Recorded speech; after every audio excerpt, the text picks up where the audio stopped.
17살이 되던 1919년 3월 거리 곳곳에서 이런 소리가 들려옵니다.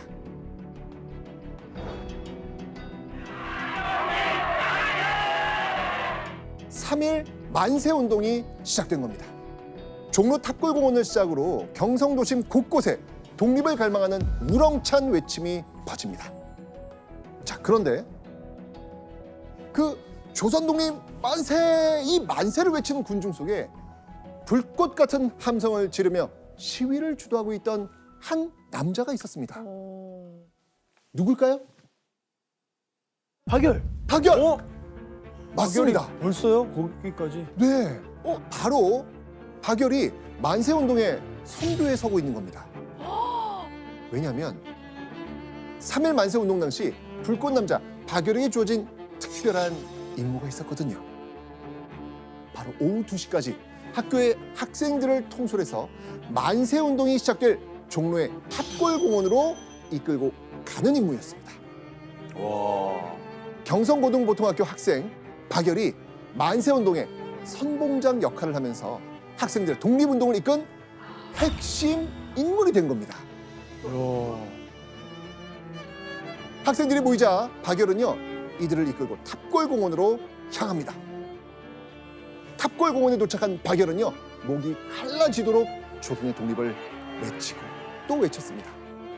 그뿐만이 아니었습니다. 박열은요, 지나가는 행인들의 이 독립의지를 북돋기 위해서 독립선언서도 배포를 합니다. 와. 자, 그런데 만세운동이 시작되고 얼마 지나지 않아서 박열은 경성을 떠날만 했습니다. 네. 일제경찰이 만세운동에 참여한 학생들을 체포하기 시작했거든요.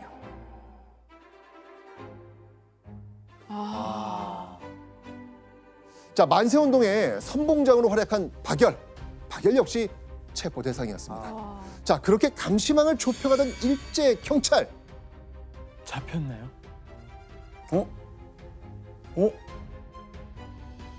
박열은 다행히도 일제경찰의 감시를 피해서요, 시위대에서 무사히 도망칩니다. 그리고 고향인 문경으로 내려가서 일단 피신하기로 하죠. 자, 그런데 불꽃 청년 박열을 깜짝 놀라게 하는 소식이 전해집니다.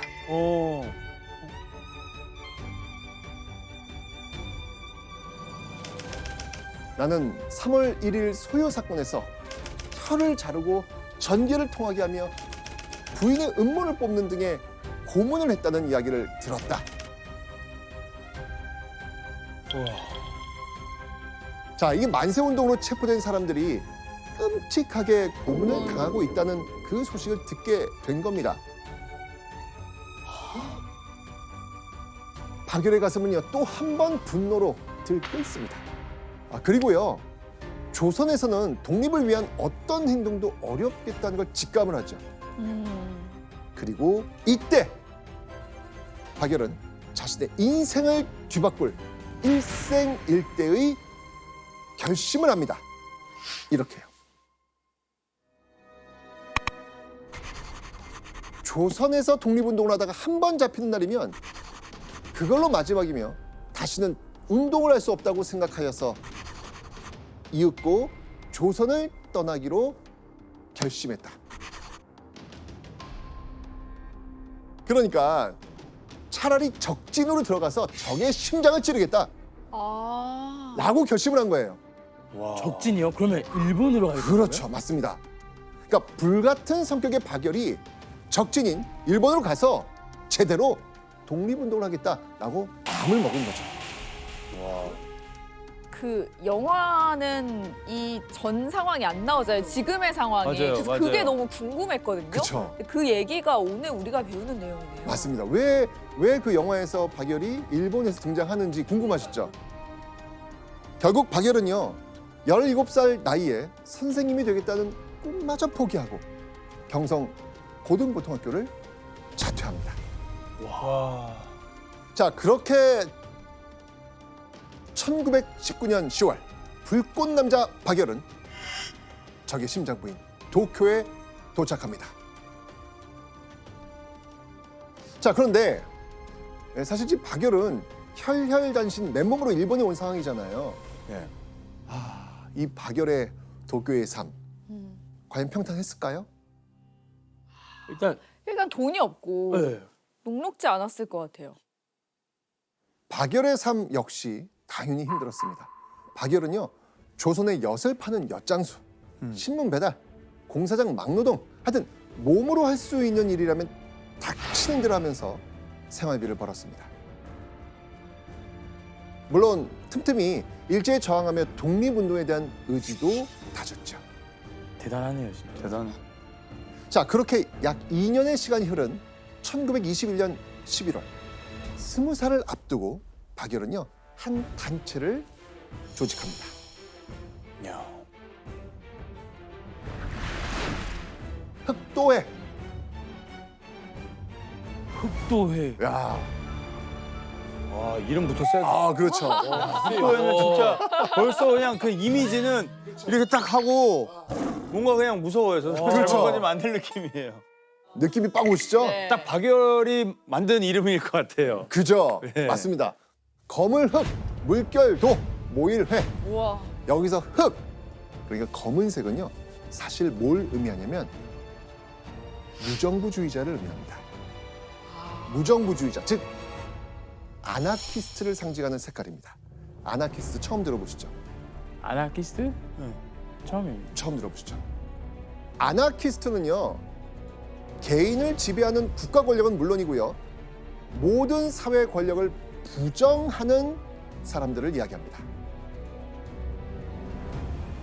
5차 정기 모임의 다음 의제는 사회주의자를 매도한 신문기자 특파원 장진성이를 구타해야 되나 말아야 되나입니다. 솔직히 알아? 두들겨 패줘야지. 구타하는 거 선생님.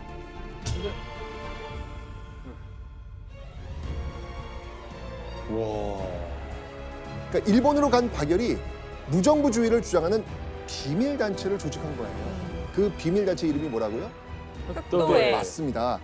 자, 그렇다면 박열이 흑도회를 만든 이유는 대체 무엇이었을까요?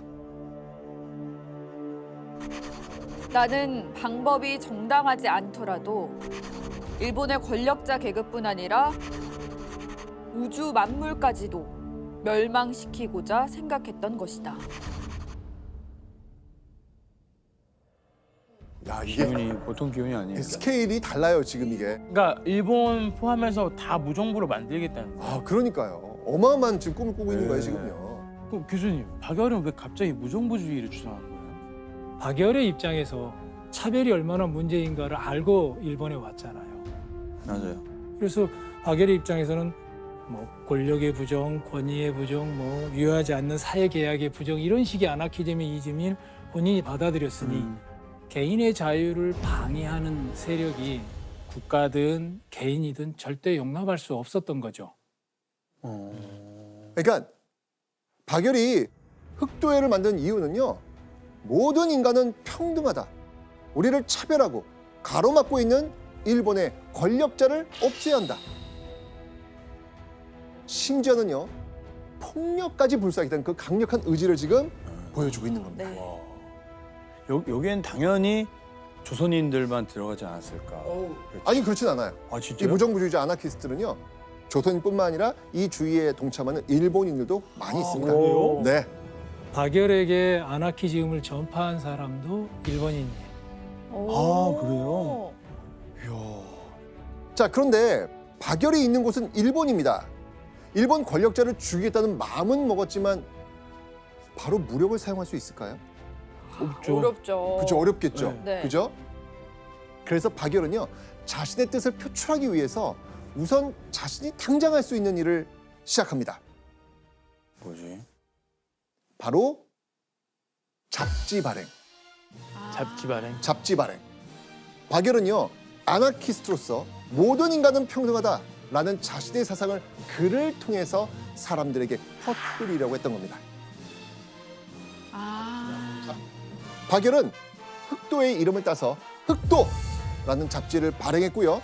각종 잡지에 직접 글도 기고를 합니다. 음. 박열은 그래서 일본의 사회 제도를 비판했고요. 또 조선을 식민 통치하는 일제의 잔혹함을 널리 알립니다. 이맘때쯤 박열이 써서 아주 유명해진 글이 있습니다. 뭐예요? 깜짝 놀라실 겁니다. 뭐예요? 뭐지? 바로 이겁니다. 개새끼. 자, 박열이 쓴 시의 제목은요, 개새끼입니다. 와, 그럼 이거 방송 나갈 때 삐 처리되는 거예요? 그 어떻게 돼야 돼요? 이거? 그럴 이유는 없죠. 이건 그가 쓴 제목이라니까요. 쓴 제목이니까. 사실 이 박열의 이 충격적인 이 시는요, 이 제목 있잖아요. 이 제목은 누군가를 지칭해서 쓴 말이었습니다. 그 대상은 과연 누구였을 것 같아요? 일본이죠, 뭐 일본. 일본. 일본? 아닙니다. 누구요? 그 조선인인데 일본 편에 있는 사람들. 친일파들? 예. 아닙니다. 누구요? 그러면요? 바로 박열 자신이었습니다. 본인? 맞습니다. 왜? 그러니까요. 제목만큼이나 시의 내용도 충격적이거든요. 자, 한번 보시죠. 나는 개새끼로쏘이다.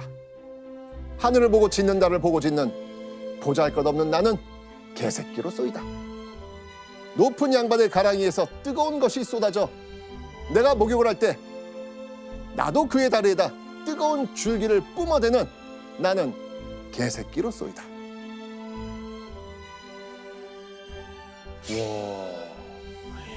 이게 얼굴이 그냥 소름이 막 돋습니다 지금. 한마디로 일제가 짓밟을 때마다 똑같이 되갚아주겠다라고 한 거죠. 야, 이게 진짜 죽더라도 한 번 내가 그냥 안 죽는다. 난 죽을 때 죽더라도 한 번 물고 죽는다. 그렇죠, 이런 그렇죠. 생각. 그리고요, 이 박열은요, 일본의 권력자 계급을 죽여야겠다는 목표도 잊지 않고요, 본격적으로 움직이기 시작합니다. 바로 거사를 시도합니다. 바로. 네, 바로. 이거는 진짜 어려운 건데. 그리고 이때 박열이 거사를 위해 은밀하게 접촉한 이들이 있었습니다. 누구요? 바로 항일 비밀 결사 단체였던 의열단입니다. 와. 이 의열단은요, 각종 무력 투쟁을 통해서 일제에 꾸준히 저항해 오고 있었던 그런 단체입니다. 동양 척식 주식회사에 폭탄을 던진 나석주, 그리고 시인 이육사도 바로 이 의열단의 단원이었습니다. 자, 그렇다면 박열은 대체 왜 이 의열단과 접촉을 했을까요? 왜요? 왜냐하면 박열은요, 의열단과 협력해서 일본으로 폭탄을 들여오려고 했던 겁니다. 와, 그것부터 어렵겠네요. 그렇죠. 맞습니다. 자, 그런데요, 일제 경찰의 감시가 너무 심해서 폭탄 구하기가 어려운 거예요. 그럼 박열은 은밀하게 계속 폭탄을 구하러 다니긴 했는데 번번이 실패. 네. 실패합니다. 아유. 그런데 불꽃 남자 박열, 자, 폭탄 반입에 실패했다고 과연 좌절했을까요? 아니요. 그렇죠. 자기가 만들 사람이에요. 아유. 어떻게든. 네, 어떻게든. 그 정도로 뜨거운 사람이죠. 그렇죠. 의열단을 비롯해서 조선의 독립을 위해 싸우는 독립운동가들과 계속 교류하면서 항일운동의 의지를 다져나갑니다. 자, 그렇게 박열이 20살이 되던 1922년 2월, 박열은 자신의 인생을 송두리째 뒤바꿀 운명적인 사람을 만납니다. 영화. 영화예요. 영화 나오시는구나. 그래, 전 그래, 영화 못 봤어요. 봤죠? 네. 의열단에서 누구 만나요? 엄청난 사람. 네. 어느 날 도쿄의 한 어묵 가게에 박열이 모습을 드러냅니다. 그런데 이 가게 안에서 불꽃 청년 박열을 뚫어져라 예의주시하던 사람이 있었습니다. 바로 이 사람. 가네코 후미코. 가네코 후미코. 맞습니다. 어묵 가게에서 일하던 종업원 가네코 후미코란 여인이었습니다. 그녀는 대체 왜 가게를 찾아온 박열을 뚫어져라 쳐다봤을까요? 바로 후미코가 박열에게 첫눈에 반했기 때문입니다. 와. 박열보다 한 살 어렸던 19살의 후미코는요, 이미 박열을 알고 있었습니다. 자, 후미코는 어떻게 박열을 알게 되었을까요? 그러니까 그 당시에도 보통 아니잖아요. 딱 튀는 사람이잖아요. 이름과 유명했을 행동이 것 같아. 그 동네에서 이 열정과 이 기질이 장난 아니다. 막 소문 나 있을 것 같아요. 막. 사실 후미코는요, 조선인의 독립의지에 동감하고 오. 또 지지를 하는 일본인이었습니다. 우와. 조선의 독립운동가들도 가까이 지내고 있었던 그런 인물이거든요. 그 과정에서 박열이라는 인물이 있다는 걸 알게 된 겁니다. 근데 선생님, 근데 후미코는 일본인이잖아요. 네. 어떻게 해서 독립운동에 관심이 있는 거예요? 이해가 안 돼요. 이유가 있어요. 어? 후미코는요, 조선에서 생활한 경험이 있습니다. 아. 왜 네. 그럴까? 궁금하시죠? 네. 후미코는 일본에서 태어났지만요, 부모 모두에게 양육을 거부당합니다. 네? 게다가요, 출생 신고가 이루어지지 않아서 무적자로 사는 등 불행한 그런 가정 환경에서 자랐습니다. 자, 그렇게 후미코는요, 일본의 친척 집을 전전하다가 1912년 조선으로 건너옵니다. 이후 충북 청원에 살고 있었던 고모 집에서 온갖 허드렛 일을 하면서 지내게 되죠. 자, 그러던 어느 날 후미코가 조선에 머물고 있던 1919년에 뭐가 일어났다? 3.1운동. 예, 바로 만세운동이 일어난 거예요. 그때 조선인이 하나가 돼서 일본에 저항하는 모습을 직접 목격을 합니다. 이때부터 후미코가 독립운동가들에게 관심을 가지기 시작한 거죠.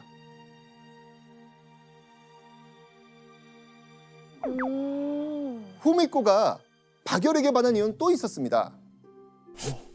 후미코가 박열이 쓴 이 시를 읽고 정말 감명받았거든요. 오. 아, 그거에 또 이제 박열한테 더 빠졌나 봐요. 그렇죠. 잡혀갈지도 모르는 위험한 상황에서 이렇게 강렬한 시를 썼다? 야, 이 남자라면 믿을 수 있겠는데? 함께 큰 일을 도모할 수 있지 않을까? 그러니까요. 진짜. 그러니까요. 진짜. 박열을 만난 뒤 후미코는 이런 생각까지 하게 됩니다. 만일 조선에 박열과 같은 열렬한 투사가 30명만 있다면 조선 독립은 당장 이룰 뿐 아니라 조선 민족은 정말로 전 세계를 제패할 수 있을 것이다. 이것만 봐도 거의 인생을 너무 빠져. 걸 만한 사람이죠. 완전. 와. 결정적으로 후미코는요, 박열과 같은 아나키스트이기도 했습니다. 아, 그래서. 생각이 같은 거예요, 지금요. 자, 후미코의 마음을 콩닥콩닥 설레게 한 박열. 자, 그런데요, 그날 그 만남 이후 박열은 2달 가까이 어묵 가게에 나타나지 않습니다. 자, 후미코 어떻게 했을까요? 아니 근데 2달 동안 안 오면 걱정했을 것 같아요. 무슨 일이 생기지 않았을까? 아니나 다를까. 후미코는요, 박열이 가는 곳을 수소문합니다. 그리고 직접 박열을 찾아 나섭니다. 와, 후미코도 약간 열이네요, 열. 그러니까요. 후미코 열. 후미코요. 자, 결국 박열과 만나게 된 후미코. 후미코는요, 그 자리에서 박열에게 사랑을 고백합니다. 와. 역시. 그리고 박열은 후미코의 고백을 받아줍니다. 이야. 그럼 이제 1일인가요? 그렇죠. 일일 시작. 그러니까 박열은 적극적으로 제시하는 후미코에게 호감을 느꼈던 것 같아요. 또 같은 아나키스트, 무정부주의자로서 자신을 지지해주는 후미코에게 매력을 느꼈던 것 같습니다. 자, 박열과 후미코가 연인이 되고 얼마의 시간이 지나지 않은 1922년 5월 우리 종고합시다. 두 사람은요 도쿄에 작은 새빵을 얻어서 동거 생활을 시작합니다. 우와. 자, 후미코는요 박열과 동거를 시작하면서 이름도 한국식 이름으로 바꿉니다. 가네코 후미코의 이름을 한자를 보면요 금자 문자거든요. 후미코는요 박열의 성을 따서 박문자로 불러달라고 합니다. 박문장. 박열과 후미코의 동거는 연인 관계의 시작이기도 했지만 항일 운동을 함께할 동지로서 관계를 맺는 일이기도 했습니다. 그런데 박열이 갑작스레 경찰서에 잡혀가는 일이 생깁니다. 에?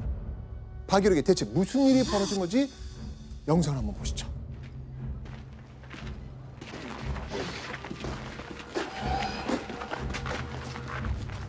오. 러시아에서 받은 군자금 어디다 빼돌렸어? 우. 니들 누구야? 어제까지는 의거단이었지만은 오늘부터는 박살단. 우. 니들 내가 누군지 알아? 어? 러시아 사회주의와 미국 윌슨의 민족 자결주의 사이에서 3.1운동 이후에 독립을 입으로 하냐. 우린 폭탄 살점도 없어서 그지같이 살고 있는데. 아, 이런 무식한 조선인 새끼들한테 내가 말을 해봐야 오. 넌 유식해서 피 같은 독립자금 횡령하냐? 아, 밟자.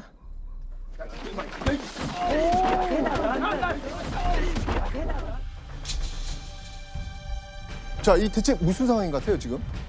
뭔가 같은 회원 중에 한 명이 돈에 눈이 멀어서 빼돌린 걸 알게 된 상황. 배신? 이 내용이 뭐냐면 박열이 일본 내에서 우리 민족의 얼굴을 더럽히는 친일파 그리고 독립자금을 횡령한 등 이 부정행위를 저지른 자들을 직접 처단하고 다니는 겁니다.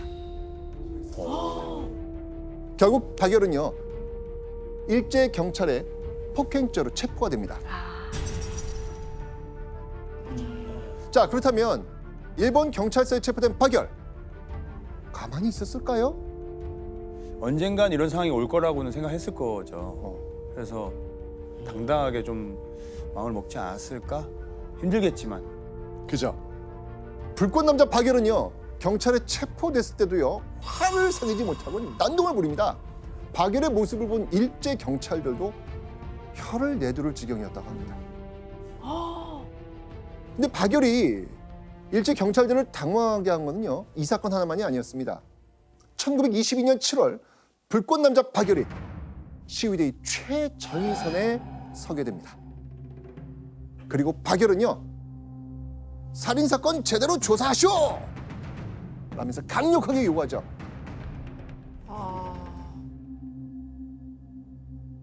당시에 많은 조선인들이 일본 탄광 노동자로 끌려와 일을 하고 있었거든요. 그런데 일본의 한 탄광에서 100여 명의 조선인들이 혹독한 노동 그리고 가혹한 폭행 때문에 사망을 한 거예요. 왜? 100여 명이나. 야, 이게 말이 안 되는데. 이 사실을 알게 된 불꽃 남자 박열. 자, 불의를 참지 못하고 또 한 번 행동에 나섰던 겁니다. 바로 그냥 거기. 그렇죠. 조선인의 편을 들면서 적극적으로 투쟁하는 박열의 모습을 본 일제 경찰들 과연 어떤 생각을 했을까요? 계속 쌓이잖아요. 네. 박열에 대한 그런 그 안 좋은 시선들이 이제는 약간 수상해. 우리가 더 감시를 해야겠어 이렇게 됐을 것 같아요. 맞습니다. 더 이상 가만히 지켜볼 수만은 없다라고 생각을 했겠죠. 몇 가지 사건 이후 박열은요 일제 경찰의 극심한 감시를 받게 됩니다. 그러니까 박열이 일제 경찰의 본격적인 표적이 된 겁니다. 일제 경찰의 본격적인 표적이 됐지만 박열은 항일 운동을 멈추지 않습니다. 오히려 보란 듯이 불꽃 같은 항일 운동을 이어갑니다. 그러던 어느 날 박열은 엄청난 기회를 포착합니다. 드디어. 바로 1년 뒤 1923년 11월에 일본 천황의 아들, 그러니까 황태자 히로히토가 결혼한다는 소식이었습니다. 모두가 모이는 자리겠네요. 자, 이 소식을 듣게 된 박열은요, 바로 이거다. 황태자 히로히토의 결혼식장에 폭탄을 던져야겠다고 생각을 한 거죠. 교수님, 박열은 왜 천황이 아니고 황태자를 노린 거예요? 일단 천황이 건강 상태가 좋지 않아서 이렇게 바깥으로 자주 나가는 타입의 천황은 아니었어요. 네네네. 두 번째로 가장 중요한 거는 황태자 결혼식은 일본 정부의 입장에서 보면 국가적인 행사예요. 아. 이 동경에 와 있는 외교관들도 다 모일 거고 국가적인 행사이니 세계에서도 주목할 거고 굉장히 중요한 이벤트의 장소에 또 적절한 이벤트로 대응하는 모습으로서 그 박열이 선택했다고 보는 거죠. 박열은요, 자신의 계획을 연인이자 동지인 누구? 후미코. 후미코에도 털어놓습니다. 자, 그런데 일본의 황태자 히로히토를 암살하려는 이 박열의 계획에 브레이크를 거는 일이 벌어집니다. 1923년 1월에 종로 경찰서를 노린 김상옥 폭탄 투척 사건이 일어나면서 일본까지 폭탄을 들여오는 게 더욱 힘들어진 거예요. 감시도 심해졌죠. 그렇죠. 자, 그렇지만 불꽃 청년 박열, 이대로 자신의 계획을 포기했을까요? 아니요. 그렇죠. 박열은요, 의열단을 비롯해서 항일 운동을 하는 조선인에게도 부탁을 합니다. 폭탄 발입을 계속해서 시도한 거죠. 어려움 속에서도 이 불꽃 남자 박열의 의지는 결코 꺼질 줄 몰랐습니다. 그러던 어느 날 일본 권력의 핵심을 노리던 박열의 계획은 예상치 못한 일로 산산조각이 나고 맙니다. 1923년 9월 1일 오전 11시 58분 일본 수도 도쿄와 그 인근 지역에 꽝 하는 굉음이 들려왔거든요.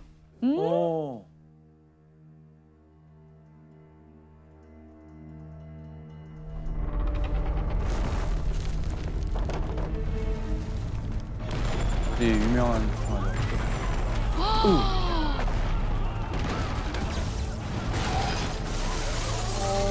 감동 대기지. 영화 제일 큰 나무. 와. 그냥 남은 게 없는데요? 그냥 폭삭 다 내려앉았다고 보시면 돼요. 네, 바로 일본 역사상 최악의 대재앙이라 불리는 관동 대지진이 일어난 겁니다. 와. 지진이 일어나고 약 2시간이 지난 오후 2시경 일본 전역에 계엄령이 선포됩니다.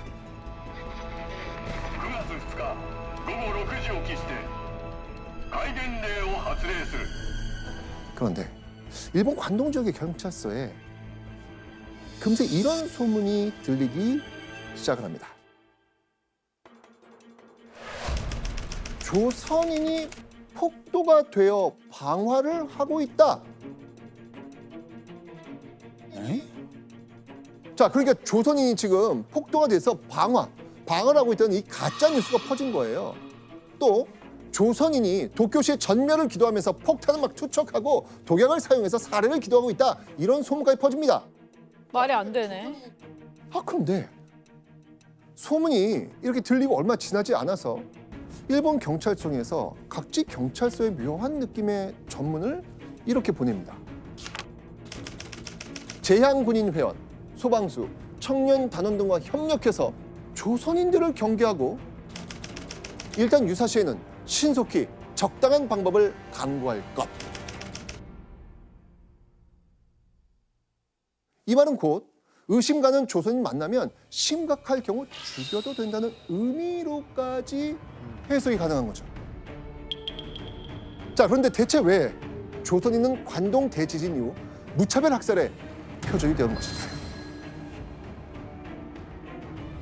근데 당시 일본에서는요, 조선인을 멸시하는 분위기가 굉장히 팽배한 상태였거든요.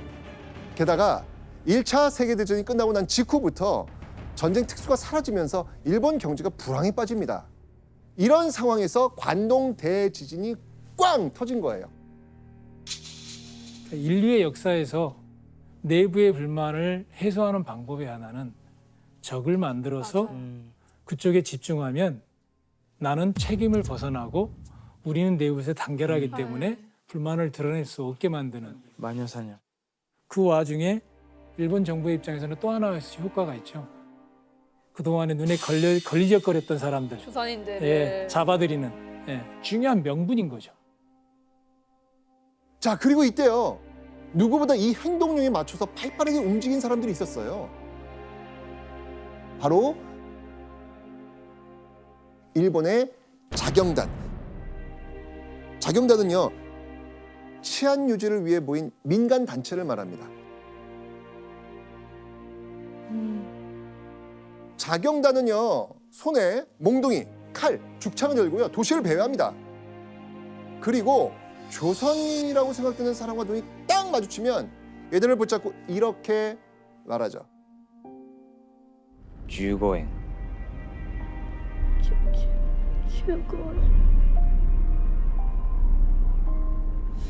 50銭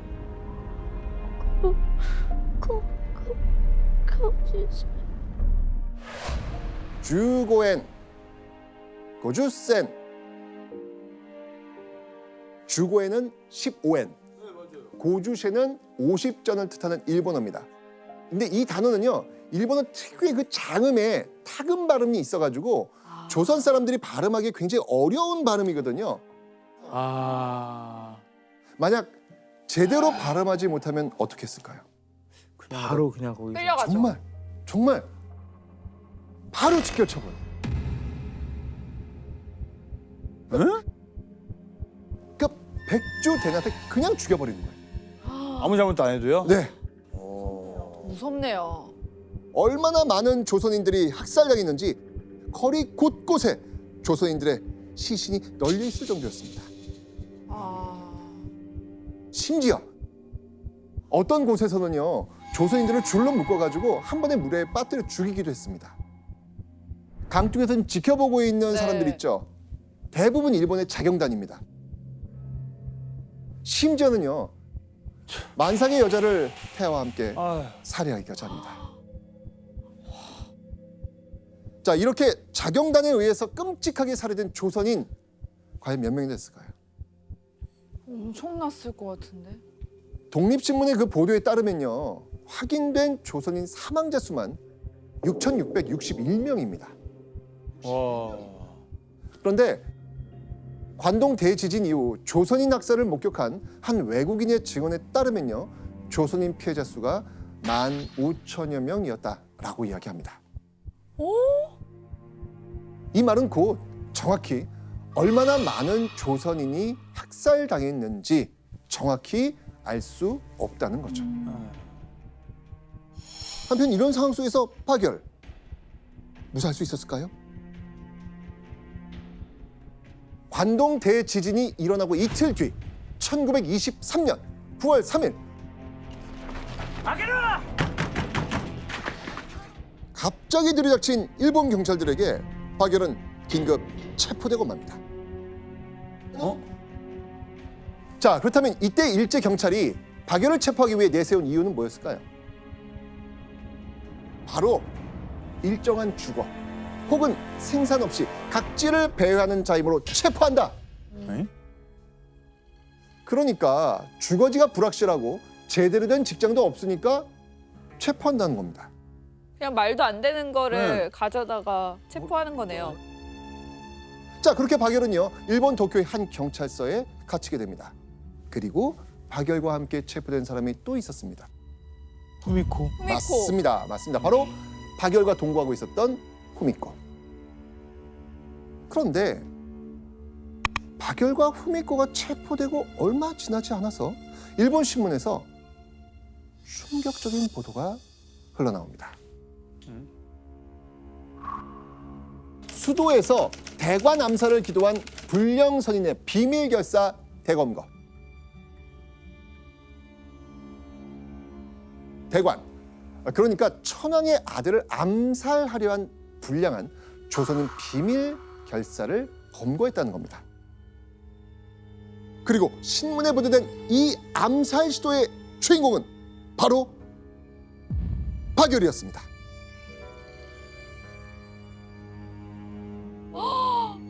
그 계획이 발각이 된 거예요? 그러니까. 근데 여러분들 뭔가 좀 이상하지 않습니까?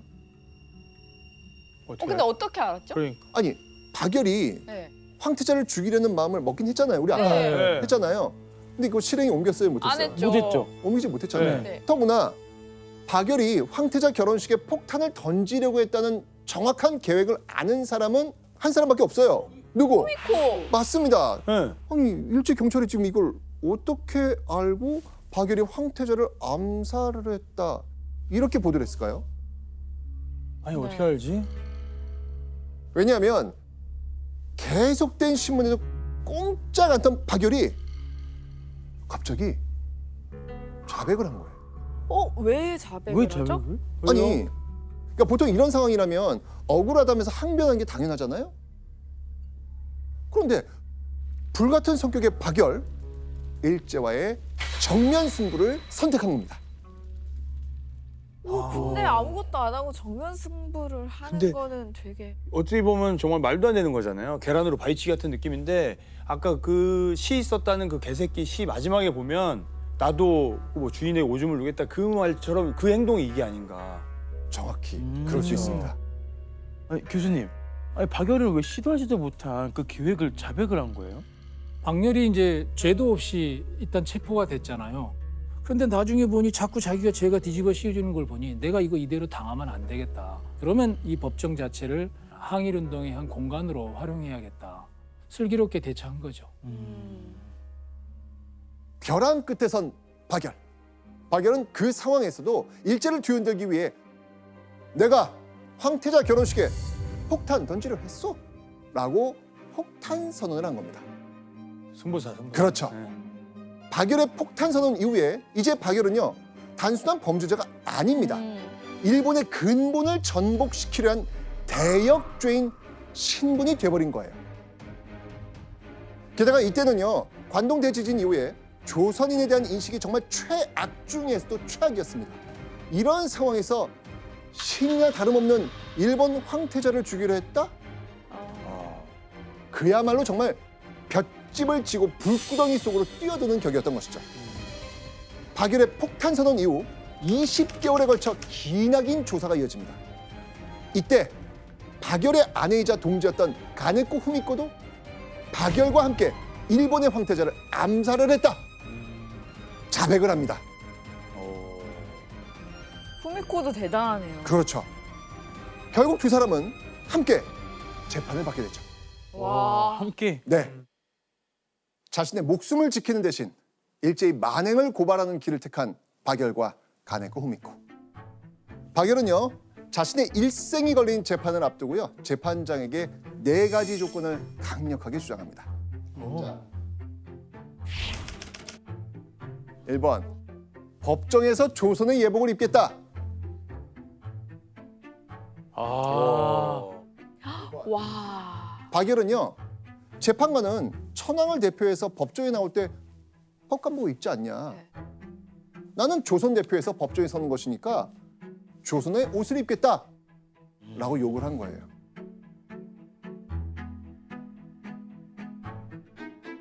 근데 이거를 뭐 제시한다고 해도 안 들어줄 법한 건데. 그러니까요. 신기하네요. 네. 자 그러면 박열이 내건 다른 조건들은 무엇이었을까요? 법정에 서는 취지를 내가 선언하겠다. 아. 조선어 쓸 테니까 통역관을 준비해달라. 재판관이 앉는 자리와 눈높이를 같게 해달라. 아. 이건 어떤 거예요? 어떤 무슨 말이지? 그러니까 보통 재판관이 높은 상석에 앉아 있고 피고인은 단 아래 있잖아요. 맞아요. 그죠? 그러니까 불꽃 남자 박열은 이 모습을 참을 수 없었던 거예요. 맞아. 자신은 죄인 신분으로 이 재판정에 선 것이 아니다. 그러니 동등한 입장에서 잘잘못 가리자라고 주장을 한 것이죠. 죄를 지은 건 없잖아요. 그러니까요. 근데 여러분들 이렇게 내가 조금 봤는데 어떠세요? 일단 그냥 이럴 것 같아. 죄인 신분으로 이렇게 요구한 사람은 한 명도 없었을 거예요. 그러니까요. 그러니까요. 맞습니다. 박열은요 재판을 통해서 자신의 형량을 줄여보거나 누명을 벗고 진실을 밝히겠다는 생각 전혀 하지 않습니다. 비록 죽는 한이 있더라도 재판 과정에서 일제 끝까지 굴하지 않고 강력하게 저항하겠다라는 그 의지를 4가지 요구 조건을 통해서 보여준 거죠. 자, 그렇다면 박열이 제시한 이 파격적인 4가지 요구 조건 들어줬을까요? 일단 1번은 들어줬잖아요. 4번 빼고 다 들어줬을 거예요. 다 들어줬을 것 같아요. 이 재판장은 고심 끝에 4가지 요구 조건 중에서 첫 번째, 두 번째 조건만 들어주기로 결정을 합니다. 4번은 쉽지 4번은 진짜 쉽지 않네요. 교수님, 근데 일본 재판장은 왜 이 조건을 들어준 거죠? 관동 대진이라는 이 엄청난 사건에 조선인이 많이 학살당한 이것이 국제사회에 비춰지는 모습이 있었을 거란 말이죠. 일본은 그때까지 어떻게 주변에 선전을 했냐면, 봐라, 이들이 우리에게 폭탄 테러를 계획했지만 우리는 절차적이고 민주적인 과정, 재판을 거쳐서 이들에게 어떤 판결을 내리려고 한다는 점을 어필하려고 한 것이죠. 자, 재판을 앞둔 박열과 후미코. 그런데 황태자 폭탄 테러 기도 사건이라는 대역죄로 재판을 받는 상황입니다. 자, 곧 사형 선고를 앞두고 있다는 걸 두 사람 모를까요? 알죠. 정확히 알고 있습니다. 자, 이때 두 사람 심정은 어땠을까요? 되게 불안해하고 있었을 것 같은 게 이제 일반적인데 그렇죠. 이 두 특별한 사람들은 어떠했을지는 모르겠어요. 자, 대심원 재판을 4달 앞둔 1925년 5월 다시 박열은 담당 판사에게 두 눈이 휘둥그레질 만한 요청을 또 합니다. 자, 박열이 또 어떤 요청을 했는지 영상 한번 확인해 보시죠.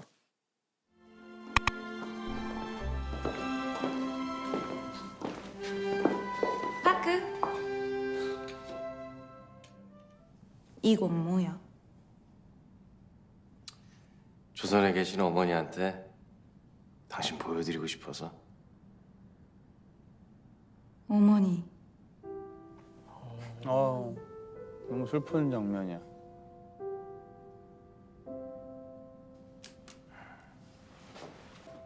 하이, 撮ります。1、2、3。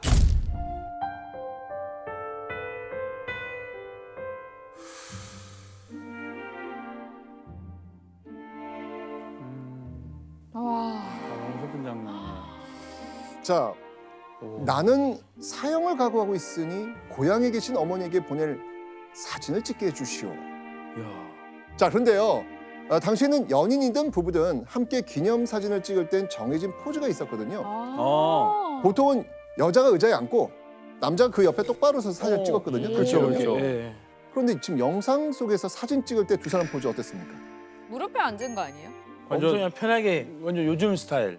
두 사람의 이 사진은요, 정말 포즈부터 이 당시에는 정말 파격 그 자체였던 것이죠. 그렇죠. 그런데요, 이건 지금 영화 속 한 장면이잖아요. 네. 실제, 실제 사진? 실제 옥중에서 찍은 실제 사진이 지금도 이렇게 남아 있습니다. 있어요?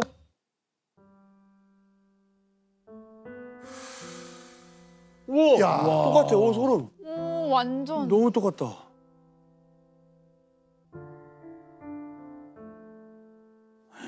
우와, 소름. 되게 의미 있는 사진이네요. 보통 그죠, 조사실에서라면 다들 살려주세요 그렇죠. 하는데 네. 오히려 더 도발하는 사진인 거예요. 일부러 더 편안한 척 마음대로 해. 일본 입장에서는 되게 알리고 싶지 않은 사진이었을 것 같아요. 그러니까. 그뿐만이 아니었습니다. 박열과 후미코의 최후 공판을 앞둔 1925년 12월 두 사람은 또 한 번 모두를 깜짝 놀라게 할 만한 일을 벌입니다. 바로 옥중 결혼식을 올린 겁니다. 자, 그렇다면 박열과 후미코에게 옥중 결혼식을 제안한 사람은 누구였을까요? 바로 다름 아닌 예심을 맡은 판사였습니다. 진짜요? 네. 옥중 결혼식을 올린 두 사람은요, 약 3개월 뒤인 1926년 3월 변호사를 통해서 혼인신고서를 제출하면서 정식 부부가 됩니다. 아, 너무 슬프다. 박렬의 자백을 통해서 이 죄를 어떻든 입증을 해야 되잖아요. 그러니까 박렬에게 유화적인 제스처를 취할 수밖에 없었던 일본 법정의 약점이 하나가 있고, 다른 하나는 우리가 이렇게 배려를 해준 거에 대해서 혹시 박렬이 마음이 혹시 변화되는 표현을 하게 되면 그거 굉장히 중요한 선전 수단이 될 수 있잖아요. 그래서 하나는 회유적인 측면도 있는 것이죠. 박열과 후미코가 옥중 결혼식을 올리고 2개월여가 지난 1926년 2월 26일, 역사적인 두 사람의 재판을 보기 위해 수많은 인파가 모여듭니다. 재판이 시작되자 박열의 눈빛은 성난 호랑이처럼 돌변합니다. 불꽃 청년 박열은요, 이날 재판정에서 듣는 이들이 귀를 의심할 만한 말을 거침없이 던집니다. 천황이란 자는 강도단의 두목이다. 박열의 이야기를 듣고 있었던 이 재판관은요, 이건 아니지 라고 하면서 다급하게 재판을 중지시킵니다. 그리고 방청을 온 모든 사람들을 모두 내보냅니다. 자, 이렇게 두 사람의 재판은 비공개로 바뀌면서 몇 차례에 걸쳐 이어집니다. 貴様らは自ら文明国だと言うではないか。遺骨を発掘しろ。差し替えに加担した軍人と地形団を取り調べ、知らこさせろ。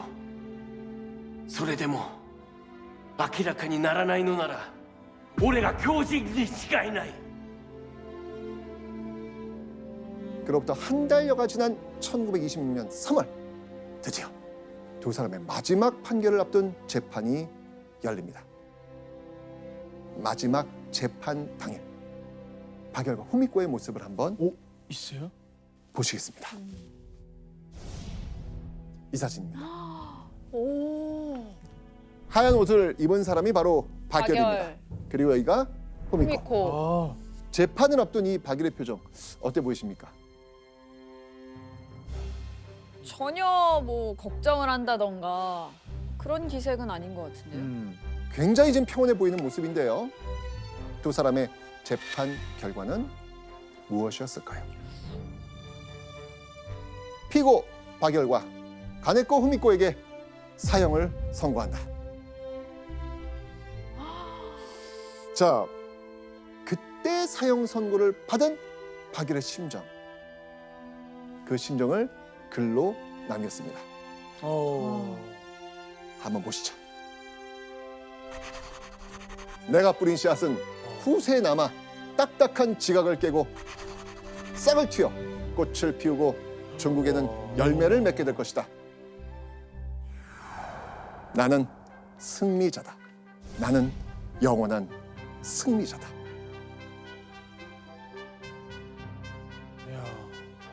말을 되게 잘하신다. 글을 잘 나는 써요. 승리자다.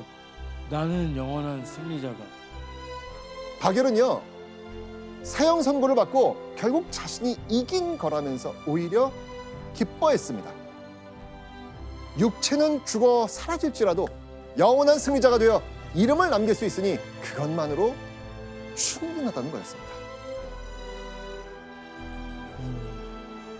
그리고요, 후미코도 마찬가지였어요.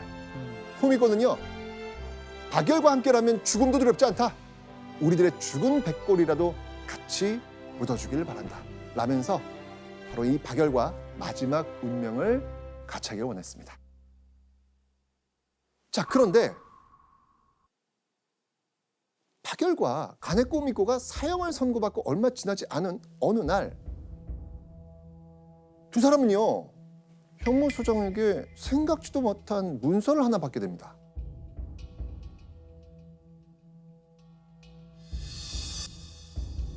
천황의 이름으로 사형수 박열과 가네코 후미코를 무기징역으로 감형한다.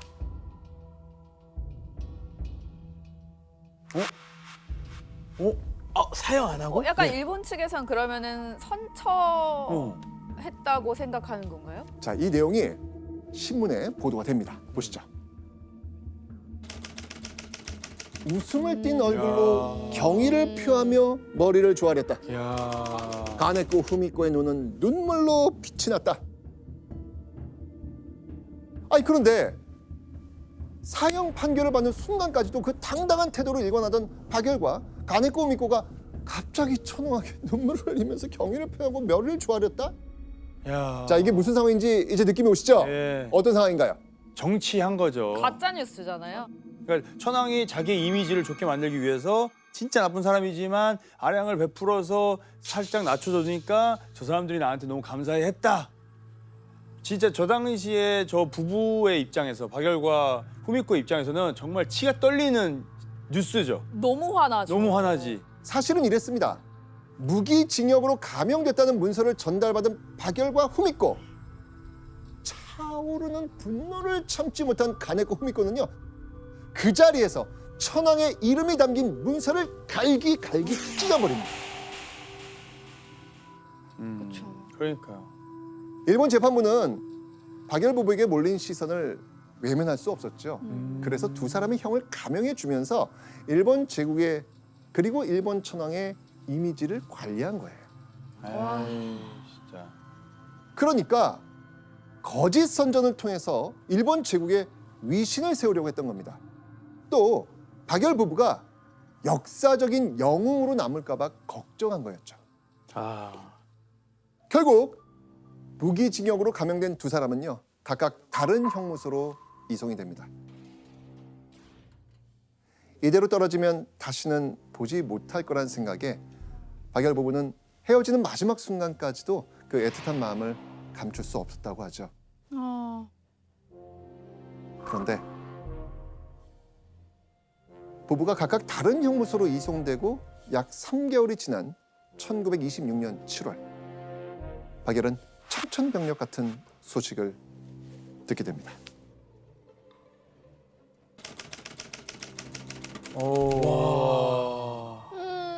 대역범 박열의 애인 복역중 옥중에서 자살. 박열의 아내 후미코가 형무소 안에서 스스로 목숨을 끊었다는 겁니다. 믿었던 동지이자 아내였던 후미코가 죽었다는 소식을 전해들은 박열. 미심쩍은 점들이 너무도 많았지만 그러니까요. 진실을 확인할 방법은 없죠. 없었습니다. 박열은 분노와 슬픔에 사로잡혀 식음을 전폐합니다. 그런데 이대로 박열이 죽는 것을 일제는 가만히 두고만 봤을까요? 안 돼요. 박열 살려야죠. 빨리 밥 먹여야 돼요. 형무소 간수는요. 박열에게 강제로 음식을 먹입니다. 네. 결국 박열은 사형을 감형받은 그날처럼 강제로 살아갈 수밖에 없었겠죠. 이후에도 박열은요. 형무소 안에서 일본 정부의 끊임없는 협박과 회유를 견뎌야 했습니다. 박열은 그저 지옥 같은 하루하루를 버티며 살아내야만 했습니다. 그렇게 시간이 흘러 1945년 10월 27일 마침내 형무소 밖으로 한 남자가 모습을 드러냅니다. 바로 홋카이도 변방의 아키타 형무소에 갇혔던 박열이었습니다. 와. 박열이 형무소에 갇혀 보내야만 했던 시간은 무려 22년. 아니 근데 너무 오래 있어. 광복 직후에 많은 독립운동가들이 풀려났지만 일제는요 대역죄인이란 이유로 박열은 쉽게 석방해주지 않았습니다. 하지만 두 달여간 많은 사람들의 끊임없는 청원으로 박열 역시 겨우 풀려날 수 있었던 것이죠. 구속 당시 21살이었던 앳된 청년은 어느덧 43살의 중년이 되어서야 형무소를 벗어날 수 있었죠. 43살. 자, 그런데요. 그 박열이 형무소를 나옵니다. 자, 그런데 형무소를 나온 눈앞에 정말 박열의 눈앞에 믿을 수 없는 광경이 펼쳐집니다. 제발 후미코 살아있으면 좋겠어요. 22년 만에 추록하는 박열을 보기 위해 형무소 근처의 아키타역 광장에 무려 15,000여 명의 사람들이 모여든 겁니다.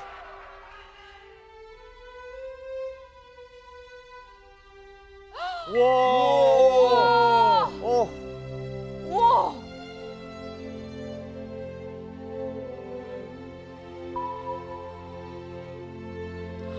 사진 같아요. 합성 사진 아닙니다. 잠깐 진짜 막 눈물 나는 그죠? 느낌, 잠깐. 와 이건 진짜 그냥 와. 펑펑 울 것 같은데. 진짜 그거 눈물 같아. 오. 와. 근데 사실 22년이면은 뭐 1, 2년도 아니고 잊을 법 하거든요. 그 22년 동안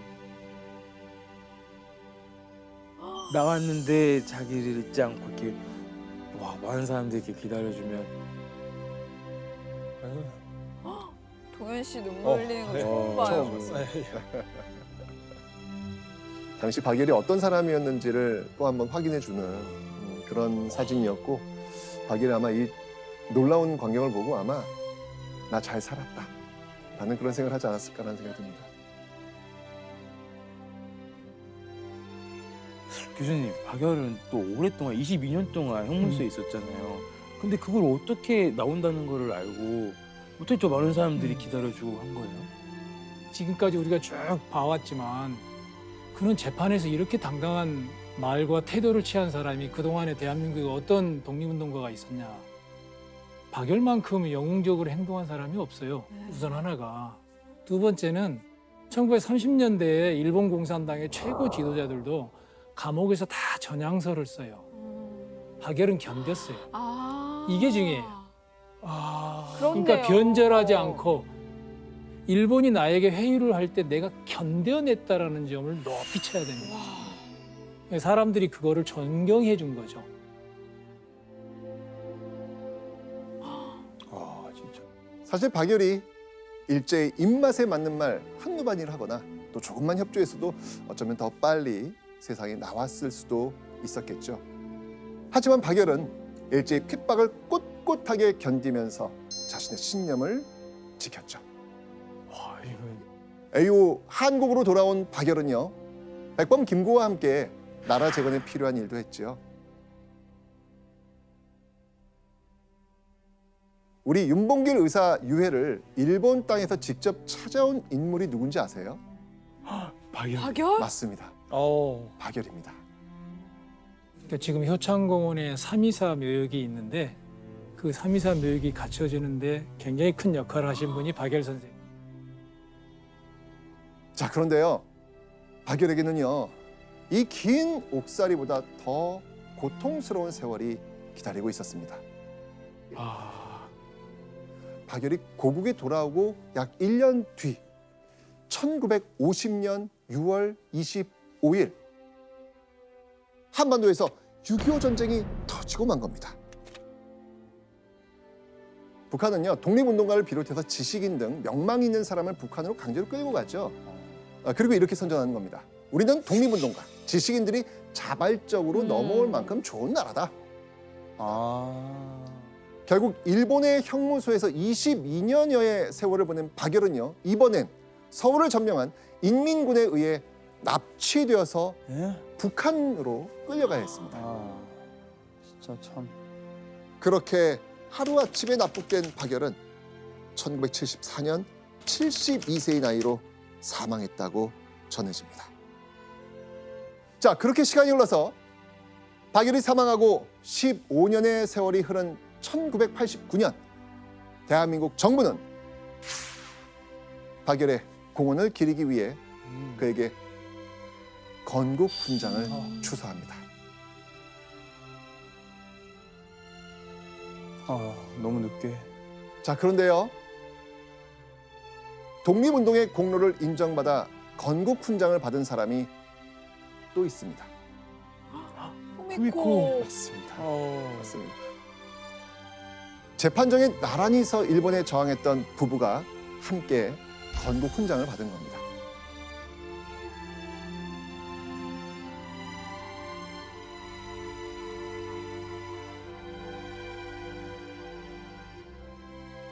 방송일 이틀 뒤인 2023년 9월 1일은요. 관동 대지진이 일어난 지 딱 100주년이 되는 해입니다. 자, 그런데 일본에게 9월 1일은 어떤 날인지 아세요? 바로 방제의 날, 그저 자연재해를 대비하는 날입니다. 아직까지도 일본은요, 관동 대지진이 일어났을 때 6천여 명 이상의 조선인을 학살했다는 사실을 공식적으로 인정하고 있지 않습니다. 음. 하지만 우리만큼은 자연재해보다 훨씬 더 참혹한 학살이 있었다는 사실을 잊지 말아야 되겠습니다.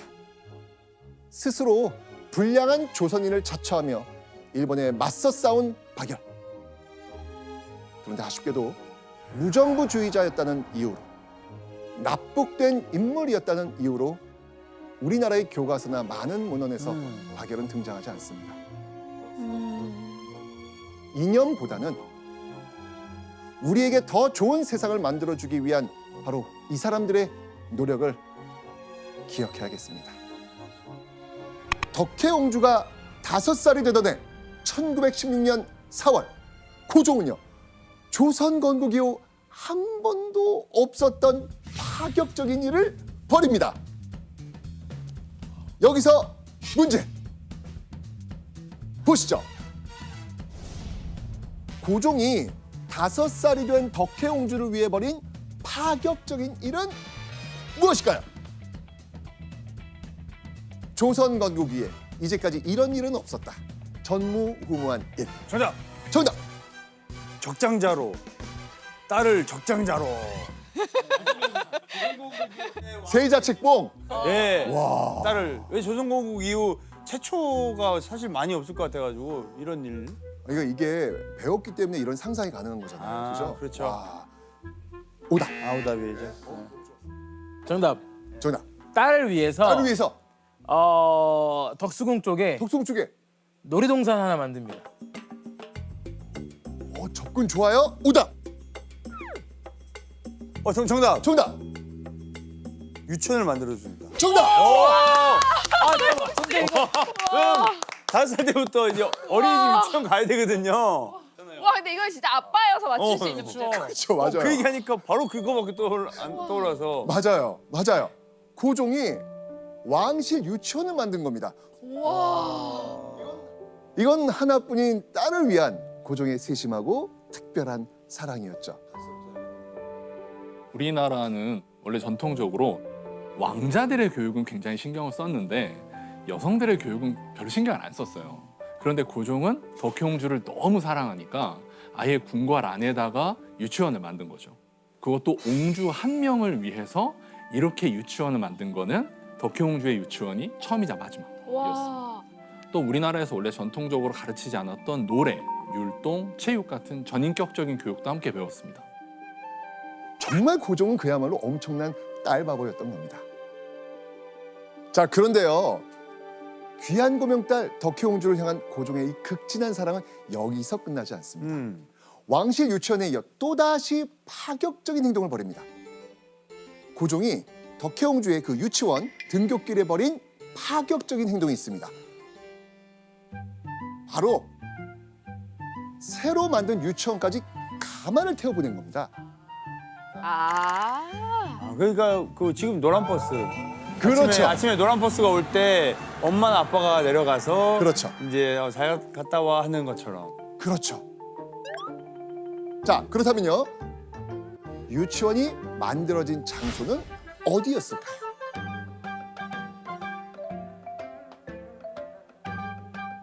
자, 고종과 덕혜옹주가 거처하던 덕수궁 함령전에서 불과 150m밖에 안 떨어진 준명당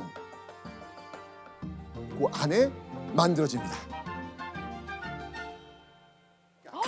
와. 150m면요. 아예 걸음이라 하더라도요. 한 2분 정도면 걸어갈 수 있는 거리예요. 게다가 왕조차도요. 특별한 행사가 없으면 궁궐 안에서는요. 가마 타고 다니지 않습니다. 왕조차도요. 이 정도였습니다. 근데 이게 저는 조금 공감해요. 60세가 넘은 아들만 있는 상황에서 막내딸? 와, 이거는 진짜 어떤 느낌인지 조금 알 것 같습니다. 그죠? 네. 그러면 그 유치원에는 덕혜옹주만 다니나요? 궁금하시죠? 네. 당시 유치원에 찍은 사진이 남아 있습니다. 사진 너무 진짜 좋다. 자, 너무 한번 좋다. 보시죠. 문명의 발달. 너무 좋다. 오, 맞네요. 자, 어디 있습니까? 찾아보세요. 정가운데. 좀 가운데 가운데. 서야죠. 맞습니다. 제일 가운데 이 서 있는 요 아이가 바로 덕혜옹주입니다. 와, 근데 귀엽다. 아, 옆에 있는 사람들은 누굴까? 자, 고종은요. 지체 높은 가문의 딸들 한 7명, 8명 정도를 선발해서 이렇게 동급생으로 엮어줬습니다. 자, 그렇게 비슷한 또래의 친구들과요. 유치원에서 함께 교육을 받게 된 겁니다.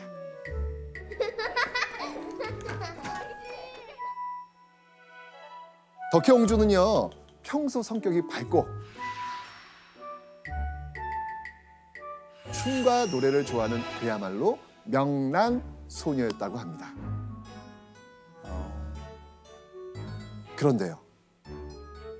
고종이 딸에게 딱 한 가지 못해줘서 마음에 걸렸던 게 있습니다. 이걸 못 줬어요. 뭐였을까요? 바로 호적 등록. 호적 등록이 네. 안 돼요? 네. 덕혜옹주가요 5살이 넘도록 아직까지 왕실 족보에 들어가지 못하고 있었던 거예요. 왜요? 당시는요 일제 강점기였습니다. 그죠?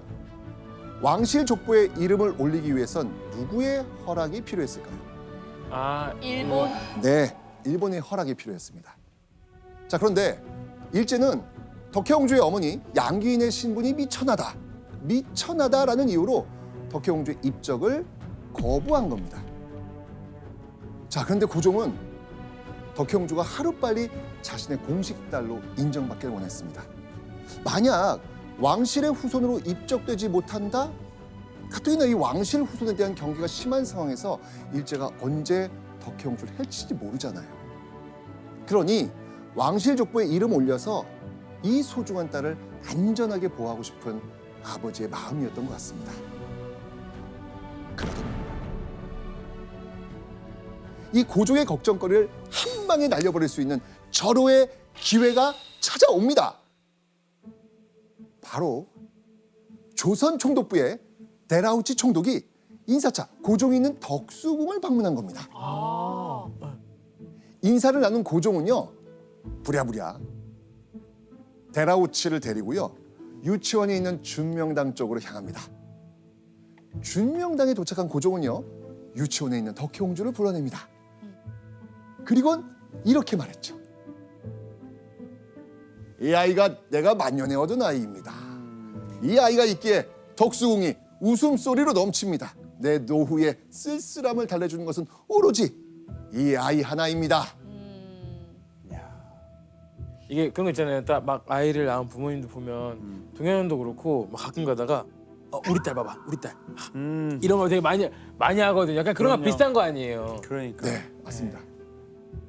자, 그렇다면 그 결과는 어떻게 됐을까요? 데라우치 총독은요 관저로 돌아간 후에 다른 사람이 이렇게 이야기했다고 합니다. 뭐 그 귀엽고 천진한 옹주를 보고 나니까 나도 너무 까다로운 핑계를 대지는 못하겠더라고. 오늘은 보기 좋게 한 방 톡톡이 당했어. 해준다는 뜻이다. 고종의 적극적인 행동에 일본 총독도 더 이상 반대할 수가 없었던 것이죠.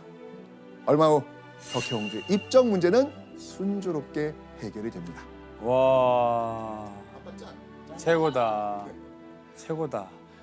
사실상 이전까지만 해도요 덕혜라는 이름도 없이 복령당 아기씨로 불리고 있었거든요. 당시 덕혜옹주 관련 기록에도요 다 복령당 아기씨라고 작성되어 있습니다. 그런데 마침내 6살이 된 덕혜옹주가 정식으로 왕실 족보에 이름을 올린 겁니다.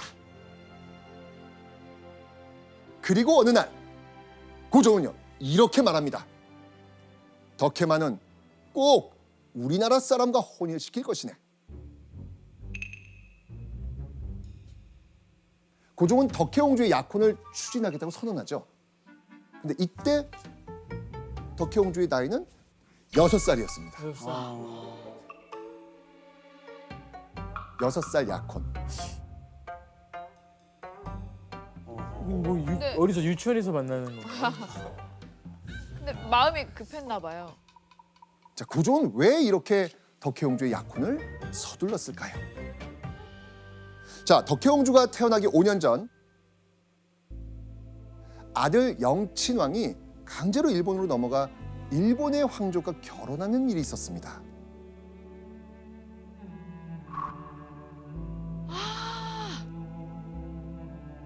고종이 보기엔 덕혜옹주라고 해서 예외일 것 같지 않았던 거예요.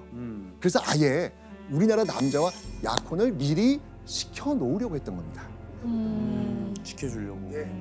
일본의 나라를 빼앗기고 나서 대한제국 황실은 조선 왕공족이라는 이름으로 일본 천황 가문의 일원이 됩니다. 일본은 이 조선 왕공족 사람들을 어떻게든 일본 사람들과 결혼시키려고 강요를 했습니다. 이렇게 해서 이 조선 왕공족 사람들한테 일본 사람들과 이제 피를 섞어서 장기적으로는 완전히 일본 천황 가문의 일원으로 흡수 동화시키려고 했던 거죠. 고종은요, 총독부의 눈을 피해서 총애하던 자신의 비서 김황진을 은밀하게 부르고요, 덕혜옹주의 약혼 상태를 함께 상의합니다.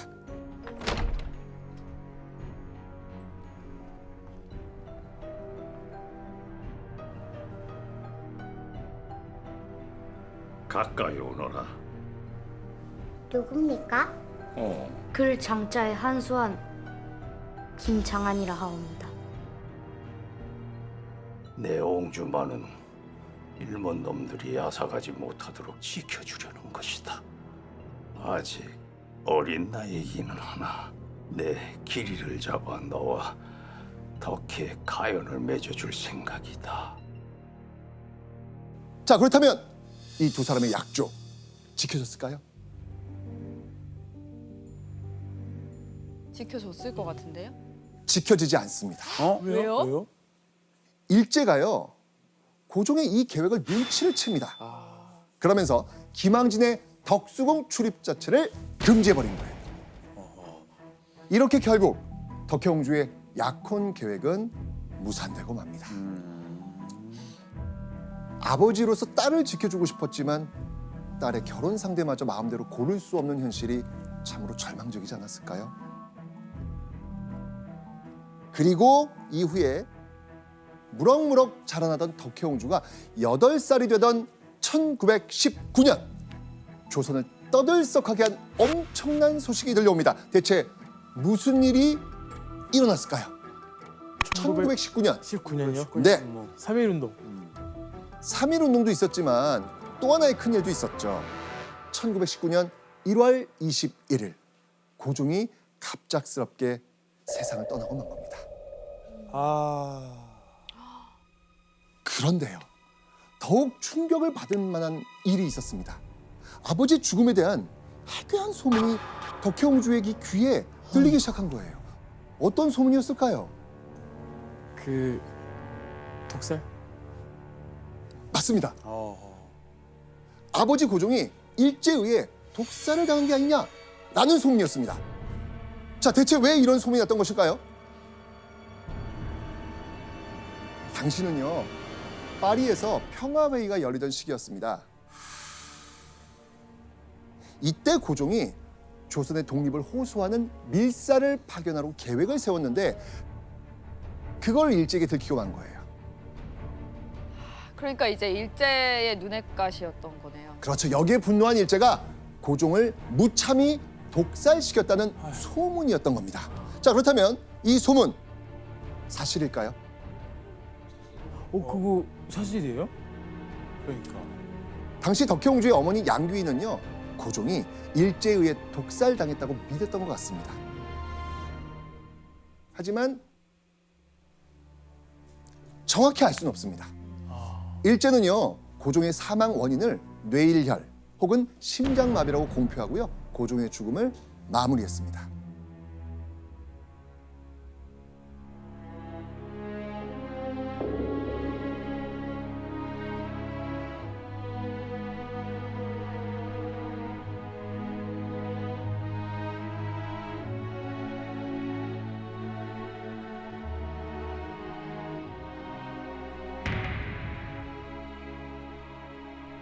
그리고 이때 누구보다 큰 충격과 슬픔에 빠진 사람이 있었습니다. 덕혜옹주 눈에는요 뜨거운 눈물이 하염없이 흐르고 있었습니다. 아하, 너무 불안. 이렇게 일찍 눈을 감으면 안 되는 상황인데. 지켜줘야 되는데. 네.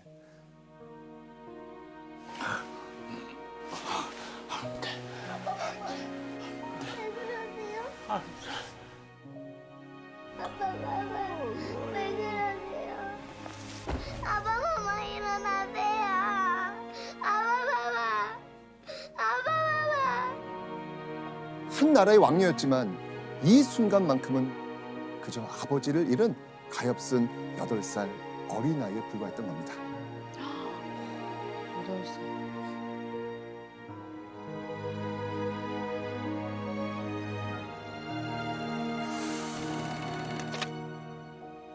그로부터 1년이 흐르고요. 9살이 된 덕혜옹주의 소식이 신문에 실리는, 연일 실리는 일이 벌어집니다. 왜? 어떤 내용의 내용들이 신문에 실렸을까요? 보시죠. 자, 이게 지금 무슨 말이냐면요. 복령당 아기씨, 아침 저녁에 2~3명의 하구와 함께 공부에 마음을 붙이사 부왕의 그리운 점을 위로. 덕혜옹주가 공부에 전념한다는 소식이 전해진 겁니다. 공부만 해도 진짜 신문에 나오구나. 당시 학교에서의 모습이 또 사진으로 남아 있습니다.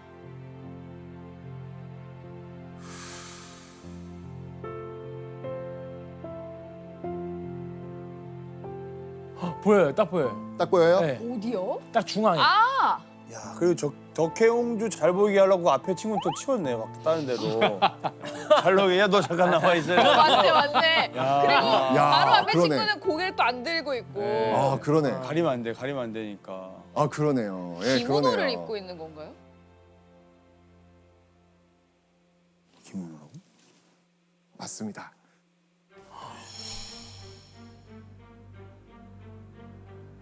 아버지 고종이 죽은 지 1년 뒤 일제는요 덕혜옹주를 경성에 있는 흰호대 소학교에 입학시키거든요. 흰호대 소학교는요 일본이 조선에 설치한 유일한 공립 소학교였습니다. 대한제국 황실이 일본의 지배 아래에 있다는 걸 보여주기 위해서, 그리고 덕혜옹주를 일본인으로 교육시키기 위해서 일제가 덕혜옹주를 바로 흰호대 소학교에 입학시켰던 겁니다.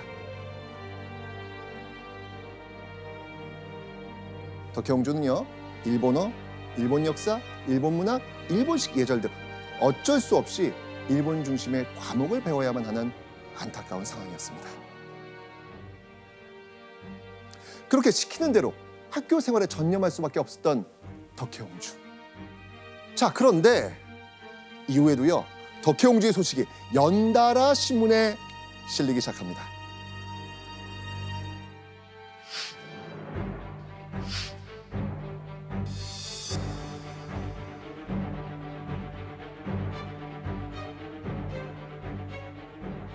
이때는 3.1운동이 끝난 지 얼마 안 됐던 때입니다. 그러니까 나라를 잃은 것에 대한 서름, 또 한편으로는 이 잃은 나라를 다시 되찾으려고 하는 의지, 한편으로는 황제에 대한 그리움, 이런 감정들이 막 부글부글 끌어올라서 덕혜옹주한테 다 몰리는 거죠. 그러니까 요즘식으로 말하면은 일종의 아이콘이라든가 마스코트로 생각을 하면서 이제 바라보게 되는 거죠. 자, 그런데 독립운동의 아이콘이라고 생각하는 이 덕혜옹주가 언론에 자꾸 보도가 되니까 일제로서는 이 덕혜옹주가 눈에 가실 수밖에 없는 거예요. 자꾸 덕혜옹주를 중심으로 사람들이 이렇게 모이게 되잖아요. 이게 싫은 거예요. 자, 이렇게 호시탐탐 트집을 잡으려는 일제의 눈초리를 견디면서요 덕혜옹주는 묵묵히 학교 생활을 이어가며 살 수밖에 없었습니다. 그런데요 1925년 덕혜옹주가 14살이 되던 해 덕혜옹주의 근간을 뒤흔드는 일이 벌어집니다. 과연 무슨 일이 일어났을까요?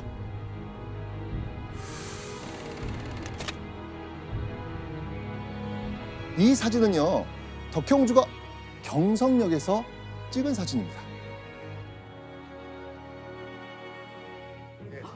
떠나는 건가요? 이 사진은요. 네, 맞습니다.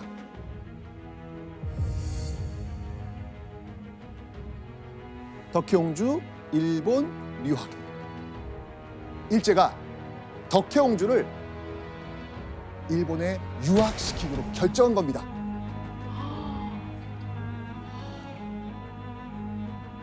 아니 어떻게 일본인이죠? 이대로 뒀다간 이거 덕혜옹주를 중심으로 사람들이 모이는 거 아니야? 왜 혹시 뭐 독립운동 불씨되는 거 아니야? 이런 판단이 앞섰기 때문에 아예 덕혜옹주를 사람들 앞에서 사라지게 하려고 했던 겁니다.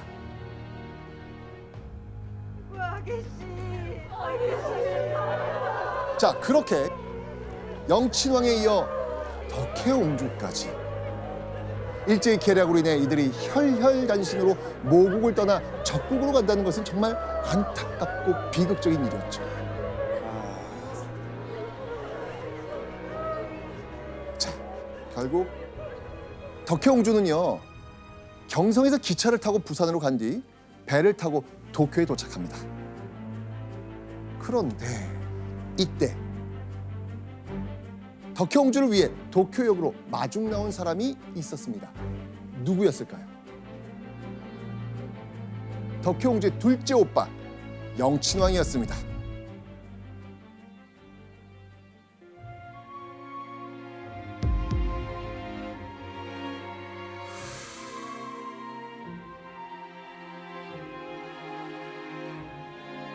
아우, 진짜 오랜만에 보는 거 아니에요?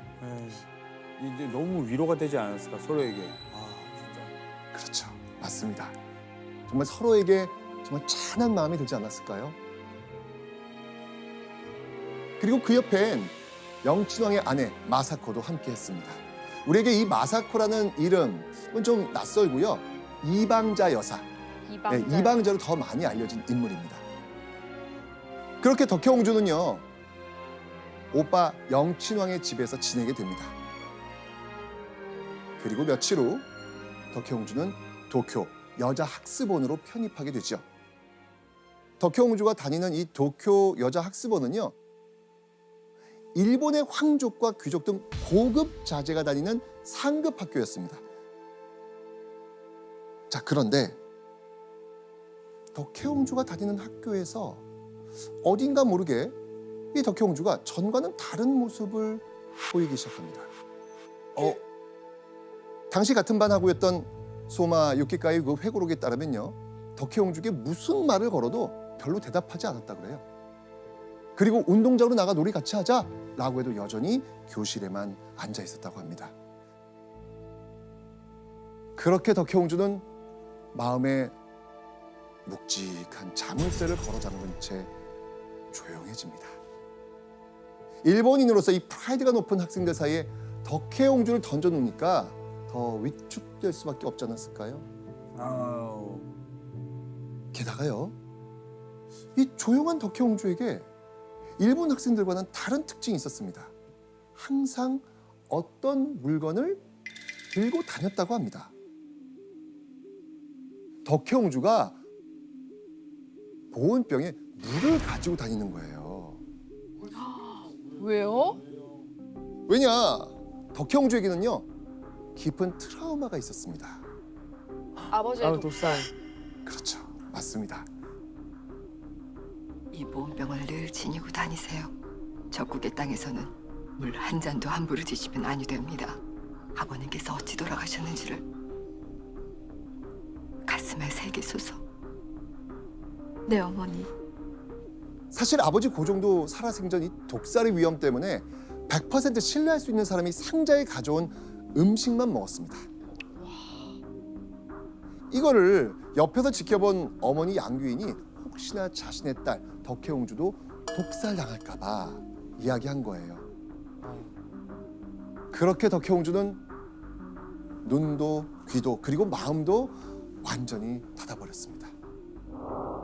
유치원 때 그렇게 뛰어놀기 좋아하고 활발했던 아이가 이제 입을 굳게 다물고 더 이상 웃지 않게 된 거죠. 자, 이런 덕혜옹주에게 희망이란 게 있었을까요? 이 모든 암담한 생활을 청산할 수 있는 건 오직 고국으로 돌아가는 것밖에 없었습니다. 자, 그런데 그로부터 4년 뒤인 1929년 덕혜옹주가 갑자기 조선으로 귀국한 일이 벌어집니다. 당시 경성역에 막 도착한 덕혜옹주의 모습을 담은 사진이 있어요. 와. 자, 귀국 모습 확인해 보시죠.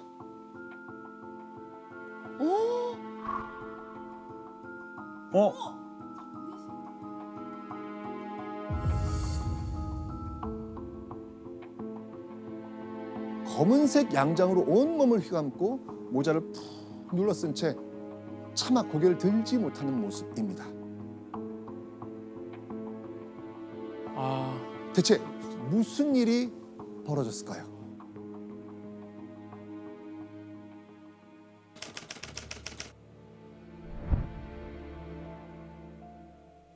덕혜옹주 애통, 한 분의 어머니마저 돌아가셨다. 바로 덕혜옹주의 어머니 양귀인이 병으로 세상을 떠나고 만 겁니다. 어머니 빈소에 정신없이 도착한 덕혜옹주, 세상이 무너진 듯 통곡합니다. 무엇보다 어머니 임종도 못 지킨 게 커다란 한이었습니다. 어머니의 죽음 앞에서 덕혜옹주의 가슴은 천갈래로 찢어졌습니다.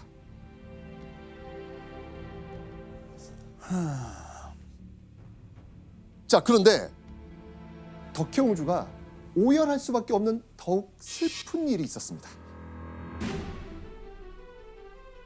어머니 장례식에서 일제가요, 덕혜옹주에게 무언가를 하지 못하도록 금지했기 때문입니다. 바로 일제가 덕혜옹주에게 상복을 입지 못하도록 한 겁니다. 이거는 충격적인 일이죠. 왜 그래요? 왜 이유가 있나요? 그때 일본은 조선 왕공족 사람들한테 여러 가지 규범을 강요를 했는데요. 그중에는 이런 조항도 있었습니다. 왕공족 사람들의 친척이 죽었을 때 그 죽은 사람이 왕족이나 귀족이 아니면은 왕공족 사람들은 상복을 입어서는 안 된다. 덕혜옹주의 어머니인 그 양귀인이 그 소주방 나인 출신이어서 신분이 미천했지 않습니까? 신분 낮은 사람을 위해서 상복을 입을 수는 없다라고 하는 뜻이었던 거죠. 어머니를 잃었을 당시 덕혜옹주의 나이는요, 겨우 18살이었습니다. 지금으로 보면 고등학교 2학년 나이에 세상이 떡하니 홀로 남겨지게 된 겁니다. 어머니의 장례식을 모두 치른 후 덕혜옹주는 어머니 묘소에 들러 마지막 작별 인사를 하고 서둘러 일본으로 돌아가야 했습니다. 아이고. 일본으로 귀국한 후 덕혜옹주는 슬픔을 머금은 채 다시 학교로 가야만 했습니다. 어머니를 잃은 직후 또다시 시작된 외롭고 낯선 타국 생활. 덕혜옹주는 여전히 일본에서 친구들과 어울리지 못하고요, 누구와도 대화를 하지 않았습니다. 심지어는요, 온종일 방 안에 틀어박혀서 밖으로 나오지 않는 건 물론이고요, 아무것도 먹지 않겠다고 식사를 거부하는 모습까지 보입니다. 와. 그러던 어느 날 밤, 소스라치게 놀라는 사건이 벌어집니다. 왜요? 바로 한밤중에 잠들었던 덕혜옹주가 실종이 된 겁니다. 실종이요? 네. 사라진 거예요? 왜? 덕혜옹주가 사라지자 깜짝 놀란 영친왕 부부. 덕혜옹주는 대체 어디로 사라진 걸까요? 가출 같은 느낌인가? 아, 그냥 조선으로 다시 돌아오려고 막 한 거 아닐까요? 네. 아닙니다. 자, 기록이 있습니다. 예원 씨가 한번 그 기록 읽어주시죠. 몽유병자처럼 한밤중에 나가 정원을 돌아다니기도 했다. 어유. 소름 돋는다. 덕혜옹주는 정신이 없는 상태로 멍하니 오밤중에 정원을 걷고 있었습니다. 갑자기 몽유병 같은 이상 증세를 보이기 시작한 겁니다. 심지어 덕혜옹주는요, 사람을 눈앞에 두고도 멍하니 있기만 합니다. 영춘왕의 부인 이방자가 옹주, 옹주 하고 아무리 말을 걸어도 반응이 돌아오지 않습니다. 덕혜옹주의 상태가 심상치 않자 영춘왕 부부는 황급히 의사를 불러 옹주를 진찰하게 합니다. 그런데 이때 덕혜옹주는 의사에게 충격적인 이야기를 듣게 됩니다. 곁에서 지켜보던 영춘왕 부부는 참담한 표정이었습니다. 조발성 치매증이라는 진단이 내려졌다. 덕혜옹주가 조발성 치매라는 진단을 받게 된 겁니다. 조발성 치매? 오늘날 우리가 흔히 얘기하는 어르신들이 이렇게 기억이나 인지 능력을 잃으시는 치매하고는 관계가 없고요. 요즘은 흔히 조현병이라고 합니다.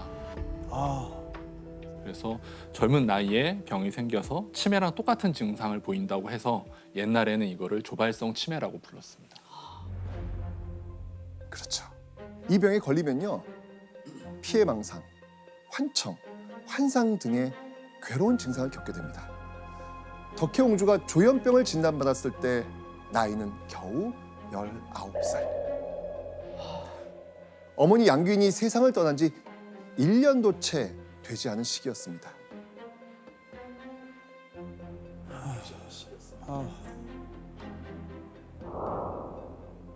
일본으로 강제 유학.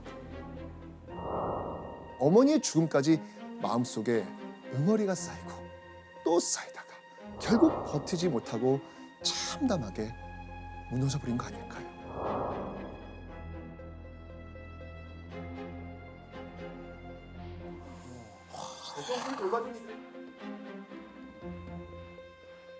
하지만 다행히도 영춘왕 부부의 보살핌 속에서 덕혜옹주의 병증이 조금씩 안정되는 듯했습니다. 자, 그런데 덕혜옹주의 병세가 진정되는 듯했던 이때 덕혜옹주는 일본에게서 자신의 인생을 송두리째 뒤흔드는 깜짝 놀랄 통보를 또 받습니다. 덕혜옹주가 20살이 되는 다음 해 일본인과 정략 결혼을 하라는 거였습니다. 덕혜옹주의 결혼을 추진한 건요, 바로 일본 국내성이었습니다. 결혼 상대와 결혼 시기까지 일제 입맛대로 정하고 덕혜옹주에게 통보한 겁니다. 남의 인생을 사는 것처럼 할 수 있는 게 아무것도 없네요. 그렇죠. 아버지를 죽였을지도 모르는 일제가 강제로 정해준 일본인 남편감. 궁금하네요.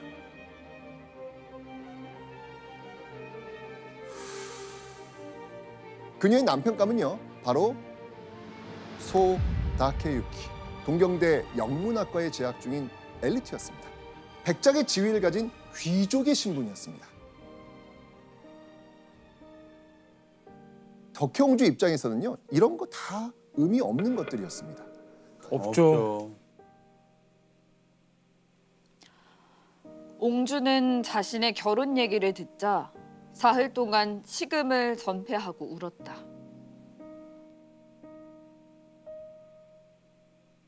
본인 의사와 상관없이 남편감이 정해졌다니까 얼마나 억울하고 황당했겠습니까? 교수님, 일제는 왜 덕혜옹주와 결혼을 시키려고 한 걸까요? 덕혜옹주가 일본 귀족과 결혼을 하면 덕혜옹주도 일본 귀족 가문의 일원이 됩니다. 그러면 자연스럽게 한국 사람들의 어떤 중심이라고 할 수 있었던 대한제국 황실의 후예라고 하는 이 상징적 권위가 사라지게 되는 거죠. 맞습니다. 결국 1931년 5월 8일 혼담이 오가고 바로 다음 해 일본 도쿄에서 덕혜옹주는 소 다케유키와 결혼식을 올려야 했습니다. 덕혜옹주가 20살, 소 다케유키가 24살이 되던 해였습니다. 자, 그런데 덕혜옹주의 결혼 소식, 조선의 신문엔 과연 어떻게 실렸을까? 한번 보시죠.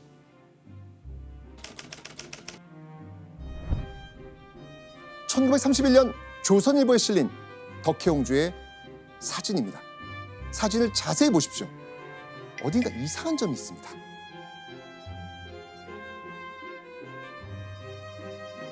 남편이 없어요. 신문사에서 남편을 아예 지워버리고 보도한 거예요. 에? 자, 신문사에서는 대체 왜 덕혜옹주의 남편을 지워버렸을까요? 바로 일제가 조선의 귀한 왕녀를 일본인과 결혼시켜 일본인으로 만들겠다는 거잖아요. 그래서 신문사에서는요, 덕혜옹주의 남편 소 다케유키의 얼굴을 삭제하고 보도함으로써 이 조선인들의 치밀어 오르는 분노를 대변하려 했던 겁니다. 그리고 이 결혼식 보도 이후 덕혜옹주의 생활은 오랫동안 조선에 전해지지 않습니다. 조선의 신문들이 더 이상 덕혜옹주의 소식을 싣지 않은 겁니다. 일본에서는 여자가 남자와 같이 결혼을 하면은 성을 남자를 따라 바꿉니다. 그러니까 대한제국 황실의 후예가 일본 귀족과 결혼을 하고 일본 성씨를 따른다. 이거는 민족 감정상 받아들이기가 되게 어려웠던 거죠. 덕혜옹주를 아끼고 사랑했던 만큼 당시 국민들의 상실감은 어마어마했을 겁니다. 그렇게 고국과 국민들에게서 점점 잊히기 시작한 덕혜옹주. 이제 조선 왕족의 신분을 뒤로 한 채 일본의 백작 부인으로 살아가야만 했습니다. 자, 그렇다면 덕혜옹주의 결혼 생활은 또 어땠을까요? 그러니까 그게 좀 궁금해요. 그래도 좀 잘 해주면 좀 마음이 좀 그래도 어느 정도는 버틸 수 있을 텐데 제일 궁금해요. 남편이 어땠을지. 두 사람의 결혼 생활은 평온했고요. 부부 사이도 나쁘지만은 않았던 것 같습니다. 왜냐하면 결혼하고 얼마 후 덕혜옹주 부부에게 기쁜 소식이 찾아왔거든요. 어떤 기쁜 소식이었을까요? 네, 맞습니다. 바로 덕혜옹주가 아이를 가지게 된 겁니다. 1932년 8월 덕혜옹주는요, 결혼한 지 1년 만에 딸을 출산합니다. 딸의 이름은 마사에, 한국식 이름은 정혜였습니다. 금쪽 같은 자식이 생긴 후 덕혜옹주는 어두운 터널 끝에 새로운 삶을 시작하는 듯 했습니다. 그런데요, 그렇게 안정을 찾아가던 덕혜옹주 부부에게 버티기 힘든 엄청난 사건이 벌어집니다. 어느 날 덕혜옹주가 남편 소 다케유키와 함께 대마도를 방문했을 때였습니다. 대마도에 있는 소 다케유키의 지인을 만나서 인사를 나누기 위해서였죠. 소 다케유키는 지인 몇 명을 초대해가지고 즐거운 사담을 나누고 있었습니다. 이야기가 한창 무르익던 그때 방에 있던 덕혜옹주가 방문을 벌컥 열고 나온 겁니다. 소 다케유키 지인은 반갑게 인사를 건넸죠. 그런데요, 덕혜옹주의 반응에 자리에 있던 사람들은 당황합니다. 덕혜옹주가 아무런 반응도 없이 가만히 서 있는 겁니다. 그리고 그때 갑자기 덕혜옹주가 그 자리에 있던 이들을 얼어붙게 만드는 충격적인 행동을 합니다.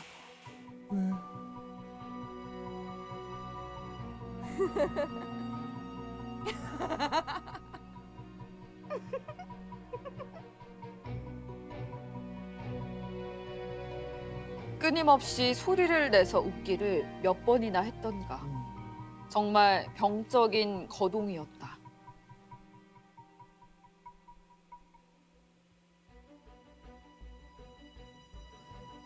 덕혜옹주가 갑자기 미친 듯이 웃음을 터뜨리기 시작한 겁니다.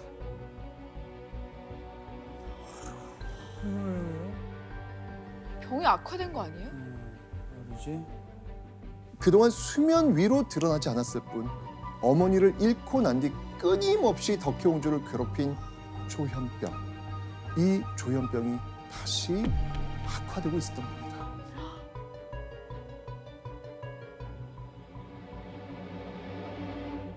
덕혜옹주는 태어나서부터 왕실 입적, 일본 유학, 결혼까지 인생의 어느 것 하나 자기 뜻대로 할 수 있는 것이 없었습니다. 자기 의지와는 상관없이 그저 일제에게 휘둘리는 그런 삶이었습니다. 결국 덕혜옹주를 괴롭힌 기억들은 사라지지 않고 계속해서 그녀를 짓눌렀던 겁니다.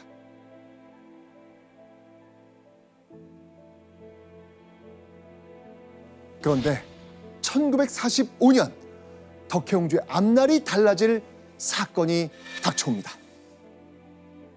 일본에서 덕혜옹주에게 유일한 울타리가 되어준 남편 소 다케유키. 그가 한순간에 귀족 신분을 박탈당하고 그냥 일반 시민이 되어버린 거예요. 왜요?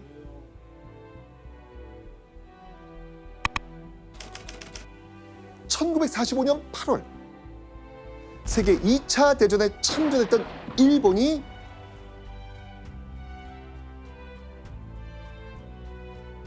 항복을 선언한 겁니다.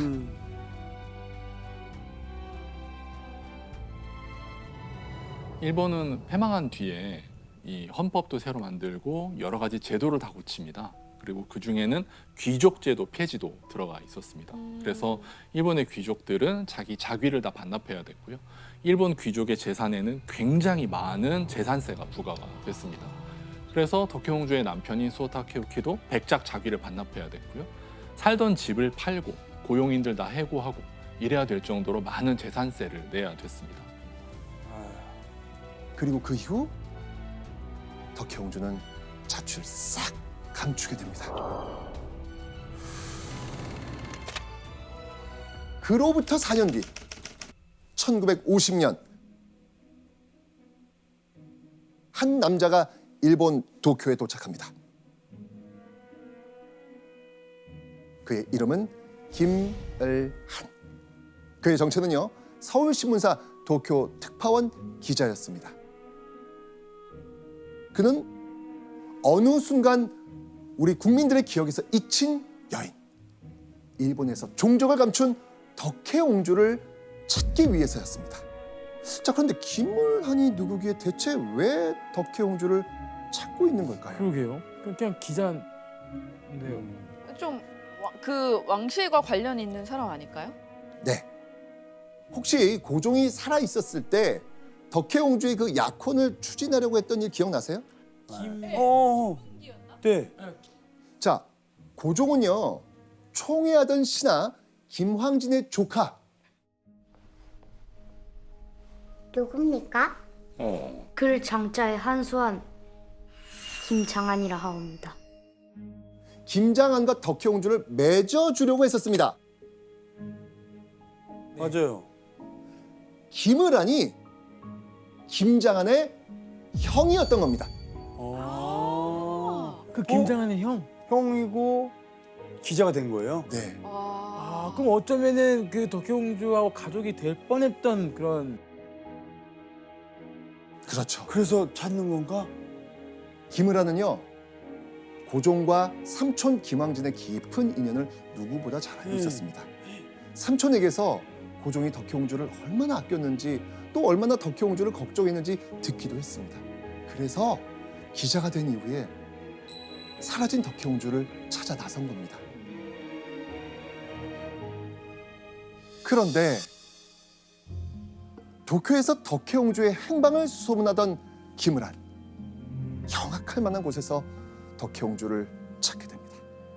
김을한이 보고도 도저히 믿을 수 없는 곳이었죠.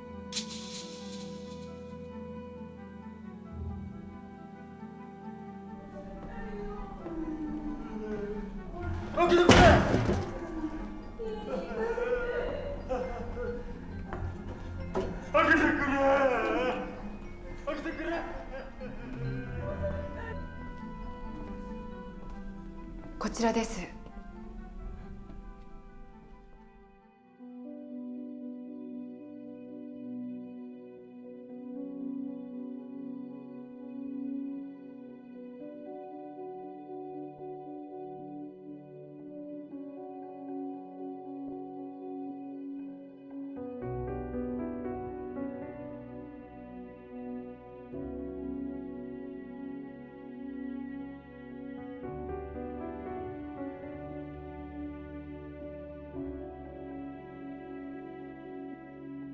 덕혜옹주가 발견된 곳은 바로 일본 도쿄의 한 정신병원이었습니다. 대한제국의 마지막 왕류와는 너무나도 어울리지 않는 곳에서 발견이 된 겁니다. 왕의 딸인데.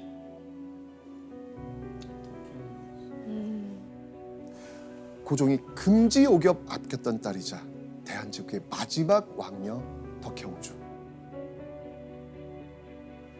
한때 누구보다 고귀했던 여인이 정신병원에 갇혀있는 비참한 신세가 되고 만 겁니다.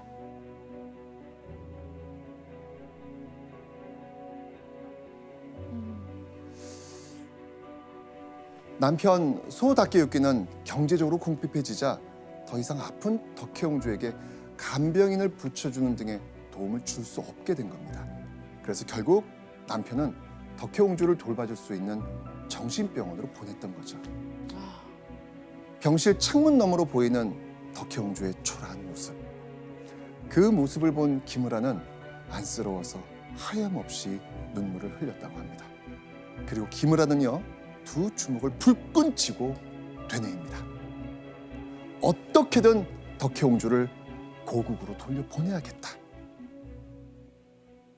하지만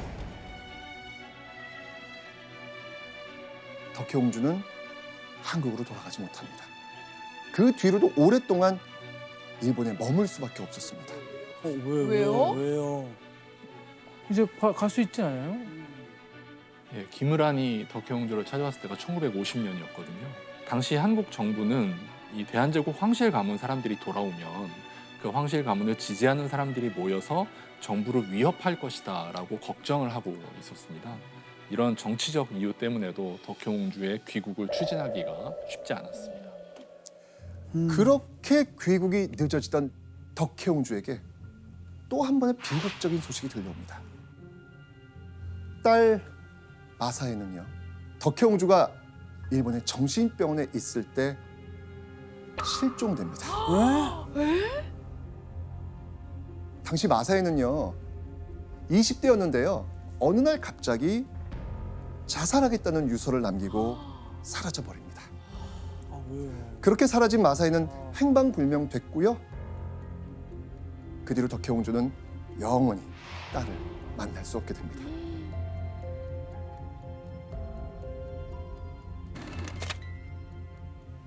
그렇게 몇 년의 시간이 지난 뒤인 1962년 1월 26일 한국의 김포공항. 한 여인에게 언론의 스포트라이트가 집중됩니다.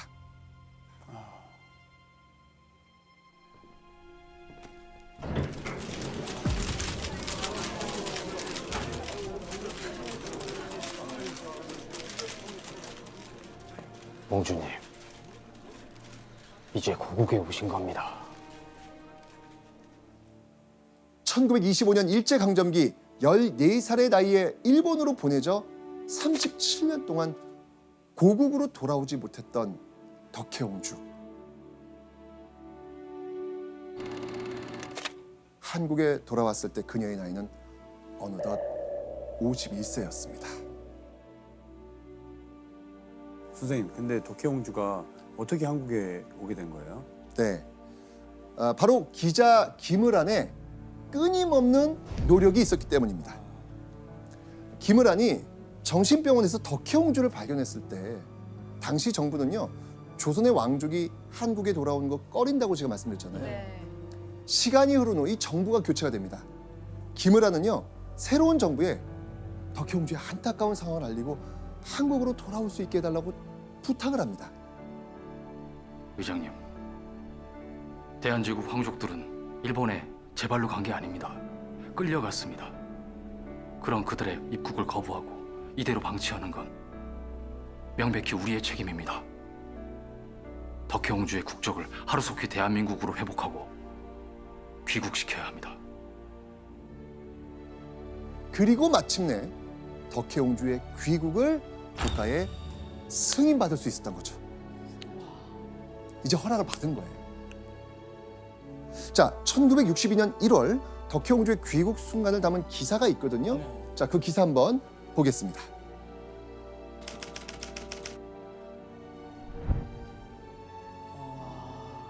어릴 때 사진이랑 같이.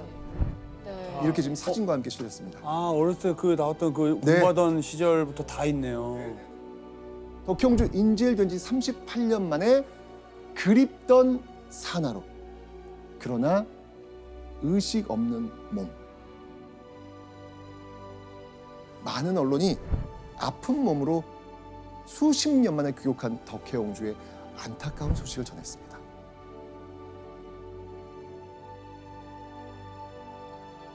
그리고 실제로 덕혜옹주가 한국에 도착했을 때 영화 같은 상황이 펼쳐졌다고 합니다.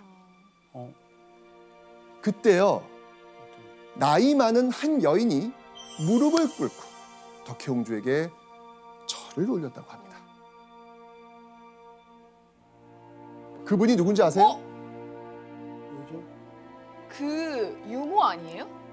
그 덕혜옹주를 재울 때 아버지가 와, 소름 진짜. 그냥 재우라고 했. 그분? 소름 돋았어요. 소름. 맞습니다. 처음에 그 다 먹여 키웠던. 네, 맞습니다. 어린 시절 덕혜옹주를 돌봐줬던 그 유모 변복동.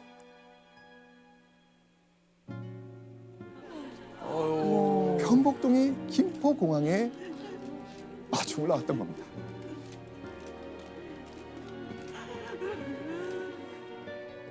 당시 변복동의 나이는 72세. 그렇게 수십 년 만에 재회한 후 유모는 80세의 나이로 세상을 뜰 때까지 덕혜옹주의 곁을 지켰다고 합니다.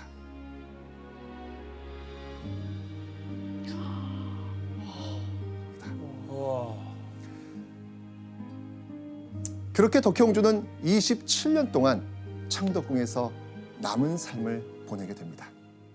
그리고 1989년 덕혜옹주는 78세의 나이로 세상을 떠납니다. 혹시 덕혜옹주의 무덤이 어디 있는지 아세요? 고종의 무덤이 있는 경기도 남양주. 고종 무덤 바로 뒤편에 묻히게 됩니다.